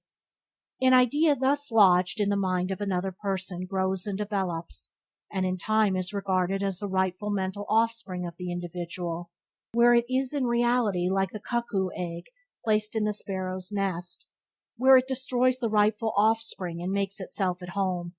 The normal method is for the masculine and feminine principles in a person's mind to coordinate and act harmoniously in conjunction with each other, but unfortunately, the masculine principle in the average person is too lazy to act, the display of will power is too slight, and the consequence is that such persons are ruled almost entirely by the minds and wills of other persons, whom they allow to do their thinking and willing for them.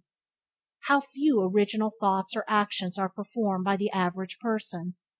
Are not the majority of persons mere shadows and echoes of others, having stronger wills or minds than themselves? The trouble is that the average person dwells almost altogether in his me consciousness, and does not realize that he has such a thing as an I. He is polarized in his feminine principle of mind, and the masculine principle, in which is lodged by the will, is allowed to remain inactive and not employed. The strong men and women of the world invariably manifest the masculine principle of will, and their strength depends materially upon this fact. Instead of living upon the impressions made upon their minds by others, they dominate their own minds by their will, obtaining the kind of mental images desired, and moreover, dominate the minds of others likewise, in the same manner. Look at the strong people, how they manage to implant their seed thoughts in the minds of the masses of the people, thus causing the latter to think thoughts in accordance with the desires and wills of the strong individuals. This is why the masses of people are such sheep-like creatures, never originating an idea of their own, nor using their own powers of mental activity. The manifestation of mental gender may be noticed all around us in everyday life. The magnetic persons are those who use the masculine principle in the way of impressing their ideas upon others. The actor who makes people weep or cry as he wills is employing this principle, and so is the successful orator, statesman, preacher, writer, or other people who are before the public attention. The peculiar influence exerted by some people over others is due to the manifestation of mental gender along the vibrational lines above indicated. In this principle lies the secret of personal magnetism, personal influence, fascination, etc., as well as the phenomena gradually grouped under the name of hypnotism. The student who has familiarized himself with the phenomena, generally spoken of as psychic, will have discovered the important part played in the said phenomena by that force which science has styled suggestion, by which term is meant the process or method whereby an idea is transferred to, or impressed upon, the mind of another, causing the second mind to act in accordance therewith. A correct understanding of suggestion is necessary in order to intelligently comprehend the varied psychical phenomena which suggestion underlies, but still more is a knowledge of vibration and mental gender necessary for the student of suggestion. For the whole principle of suggestion depends upon the principle of mental gender and vibration. It is customary for the writers and teachers of suggestion to explain that it is the objective or voluntary mind which makes the mental impression, or suggestion, upon the subjective or involuntary mind, but they do not describe the process, or give us any analogy in nature whereby we may more readily comprehend the idea. But if you will think of the matter in the light of the Hermetic teachings, you will be able to see that the energizing of the feminine principle by the vibratory energy of the masculine principle is in accordance to the universal laws of nature, and that the natural world affords countless analogies whereby the principle may be understood. In fact, the Hermetic teachings show that the very creation of the universe follows the same law, and that in all creative manifestations, upon the planes of the spiritual, the mental, and the physical, there is always in operation this principle of gender, this manifestation of the masculine and the feminine principles. As above, so below; as below, so above; and more than this, when the principle of mental gender is once grasped and understood, the varied phenomena of psychology at once becomes capable of intelligent classification and study, instead of being very much in the dark. The principle works out in practice, because it is based upon the immutable universal laws of life. We shall not enter into an extended discussion of, or description of, the varied phenomena of mental influence or psychic activity. There are many books, many of them quite good, which have been written and published on this subject of late years. The main facts stated in these various books are correct, although the several writers have attempted to explain the phenomena by various pet theories of their own.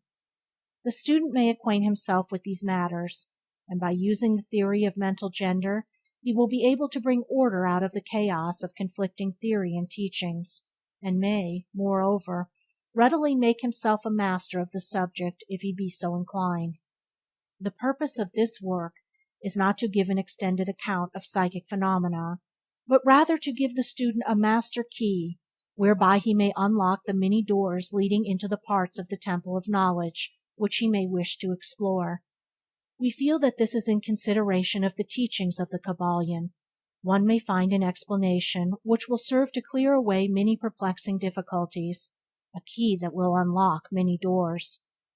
What is the use of going into detail regarding all of the many features of psychic phenomena in mental science, provided we place in the hands of the student the means whereby he may acquaint himself fully regarding any phase of the subject which may interest him? With the aid of the Kybalion, one may go through any occult library anew, the old light from Egypt illuminating many dark pages and obscure subjects. That is the purpose of this book. We do not come expounding a new philosophy, but rather furnishing the outlines of a great world-old teaching, which will make clear the teachings of others, which will serve as a great reconciler of differing theories and opposing doctrines. Hermetic Axioms. The possession of knowledge, unless accompanied by a manifestation and expression in action, is like the hoarding of a precious metal, a vain and foolish thing. Is like the hoarding of precious metals, a vain and foolish thing. Knowledge, like wealth, is intended for use. The law of use is universal, and he who violates it suffers by reason of his conflict with natural forces. The Kybalion. The Hermetic teachings, while always having been kept securely locked up in the minds of the fortunate possessors thereof, for reasons which we have already stated, were never intended to be merely stored away and secreted. The law of use is dwelt upon in the many teachings, as you may see by reference to the above quotation from the Kybalion, which states it forcibly. Knowledge without use and expression is a vain thing, bringing no good to its possessor or to the race. Beware of mental miserliness, and express into action that which you have learned. Study the axioms and aphorisms, but practice them also. We give below some of the more important Hermetic axioms from the Kybalion, with a few comments added to each. Make these your own, and practice and use them, for they are not really your own until you have used them. To change your mood or mental state, change your vibration. The Kybalion. One may change his mental vibrations by an effort of will, in the direction of deliberately fixing the attention upon a more desirable state. Will directs the attention, and attention changes the vibration. Cultivate the art of attention by means of the will, and you will have solved the secret of the mastery of moods and mental states. To destroy an undesirable rate of mental vibration, put into operation the principle of Polarity, and concentrate upon the opposite pole to that which you desire to suppress. Kill out the undesirable by changing its polarity. The Kybalion. This is one of the most important of the Hermetic formulas. It is based upon true scientific principles. We have shown you that a mental state and its opposite were merely the two poles of one thing, and that by mental transmutation the polarity might be reversed. This principle is known to modern psychologists, who apply it to the breaking up of undesirable habits by bidding their students concentrate upon the opposite quality. If you are possessed of fear, do not waste your time trying to kill out fear, but instead cultivate the quality of courage, and the fear will disappear. Some writers have expressed this idea most forcibly by using the illustration of the dark room. You do not have to shovel out or sweep out the darkness, but by merely opening the shutters and letting in the light, the darkness has disappeared. To kill out a negative quality, concentrate upon the positive pole of that same quality, and the vibrations will gradually change from negative to positive, until finally you will become polarized on the positive pole instead of the negative. The reverse is also true, as many have found out to their sorrow, when they have allowed themselves to vibrate too consistently on the negative pole of things. By changing your polarity, you may master your moods, change your mental states, remake your disposition, and build up your character. Much of the mental mastery of the advanced Hermetics is due to this application of polarity, which is one of the most important aspects of mental transmutation. Remember the Hermetic axiom quoted previously, which says, "Mind, as well as metals and elements, may be transmuted from state to state, degree to degree, condition to condition, pole to pole, vibration to vibration." The Kybalion. The mastery of polarization is the mastery of the fundamental principles of mental transmutation or mental alchemy, for unless one acquires the art of changing his own polarity, he will be unable to affect his environment. An understanding of this principle will enable one to change his own polarity, as well as that of others, if he will but devote the time, care, study, and practice necessary to master the art. The principle is true, but the results obtained depend upon the persistent patience and practice of the student. Rhythm may be neutralized by an application of the art of polarization. The Kybalion. As we have explained in previous chapters, the Hermetists hold that the principle of rhythm manifests on the mental plane as well as on the physical plane, and that the bewildering succession of moods, feelings, emotions, and other mental states are due to the backward and forward swing of the mental pendulum, which carries us from one extreme of feeling to the other. The Hermetists also teach that the law of neutralization enables one, to a great extent, to overcome the operation of rhythm in consciousness. As we have explained, there is a higher plane of consciousness, as well as the ordinary lower plane, and the master, by rising mentally to the higher plane, causes the swing of the mental pendulum to manifest on the lower plane, and he dwelling on his higher plane escapes the consciousness of the swing backward. This is effected by polarizing on the higher self, and thus raising the mental vibrations of the ego above those of the ordinary plane of consciousness. It is akin to rising above a thing and allowing it to pass beneath you. The advanced Hermetist polarizes himself at the positive pole of his being, the I Am pole, rather than the pole of personality, and by refusing and denying the operation of rhythm, raises himself above its plane of consciousness, and standing firmly in his statement of being, he allows the pendulum to swing back on the lower plane without changing his polarity. This is accomplished by all individuals who have attained any degree of self-mastery, whether they understand the law or not. Such persons simply refuse to allow themselves to be swung back by the pendulum of mood and emotion, and by steadfastly affirming the superiority they remain polarized on the positive pole. The master, of course, attains a far greater degree of proficiency, because he understands the law which he is overcoming by a higher law, and by the use of his will he attains a degree of poise and mental steadfastness almost impossible of belief on the part of those who allow themselves to be swung backward and forward by the mental pendulum of moods and feelings. Remember always, however, that you do not really destroy the principle of rhythm, for that is indestructible. You simply overcome one law by counterbalancing it with another, and thus maintain an equilibrium. The law of balance and counterbalance are in operation on the mental as well as on the physical planes, and an understanding of these laws enables one to seem to overthrow laws, whereas he is merely exerting a counterbalance. Nothing escapes the principle of cause and effect, but there are many planes of causation, and one may use the laws of the higher to overcome the laws of the lower. The Kybalion. By an understanding of the practice of polarization, the Hermetists rise to a higher plane of causation, and thus counterbalance the laws of the lower planes of causation. By rising above the plane of ordinary causes, they become themselves, in a degree, causes instead of merely caused. By being able to master their own moods and feelings, and by being able to neutralize rhythm, as we have already explained, they are able to escape a great part of the operations of cause and effect on the ordinary plane.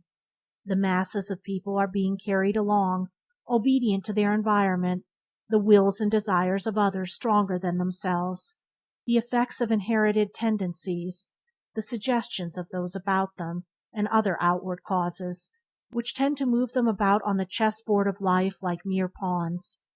By rising above these influencing causes, the advanced Hermetists seek a higher plane of mental action, and by dominating their moods, emotions, impulses, and feelings, they create for themselves new characters, qualities, and powers, by which they overcome their ordinary environment, and thus become practically players instead of mere pawns. Such people help to play the game of life understandingly, instead of being moved about this way and that way by stronger influences and powers and wills. They use the principle of cause and effect instead of being used by it. Of course, even the highest are subject to the principle as it manifests on the higher planes, but on the lower planes of activity they are masters instead of slaves. As the Kybalion says, the wise ones serve on the higher but rule on the lower. They obey the laws coming from above them, but on their own plane and those below them they rule and give orders, and yet, in so doing, they form a part of the principle instead of opposing it. The wise man falls in with the law, and by understanding its movements he operates it instead of being its blind slave, just as does the skilled swimmer turn this way and that way, going and coming as he will, instead of being as the log which is carried here and there. So is the wise man as compared to the ordinary man, and yet both swimmer and log, wise and fool, are subject to the law.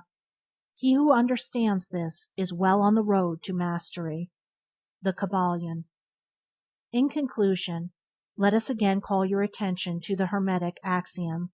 True Hermetic transmutation is a mental act. The Kybalion. In the above axiom, the Hermetists teach that the great work of influencing one's environment is accomplished by mental power. The universe being wholly mental, it follows that it may be ruled only by mentality, and in this truth is to be found an explanation of all the phenomena and manifestations of the various mental powers which are attracting so much attention and study in these early years of the 20th century. Back of and under the teachings of the various cults and schools remains ever constant the principle of mental substance of the universe. If the universe be mental in its substantial nature, then it follows that mental transmutation must change the conditions and phenomena of the universe. If the universe is mental, then mind must be the highest power affecting its phenomena. If this be understood, then all the so-called miracles and wonder-workings are seen plainly for what they are. The all is mind, the universe is mental. The Kybalion. End of chapter 15. Recording by Andrea Fiore.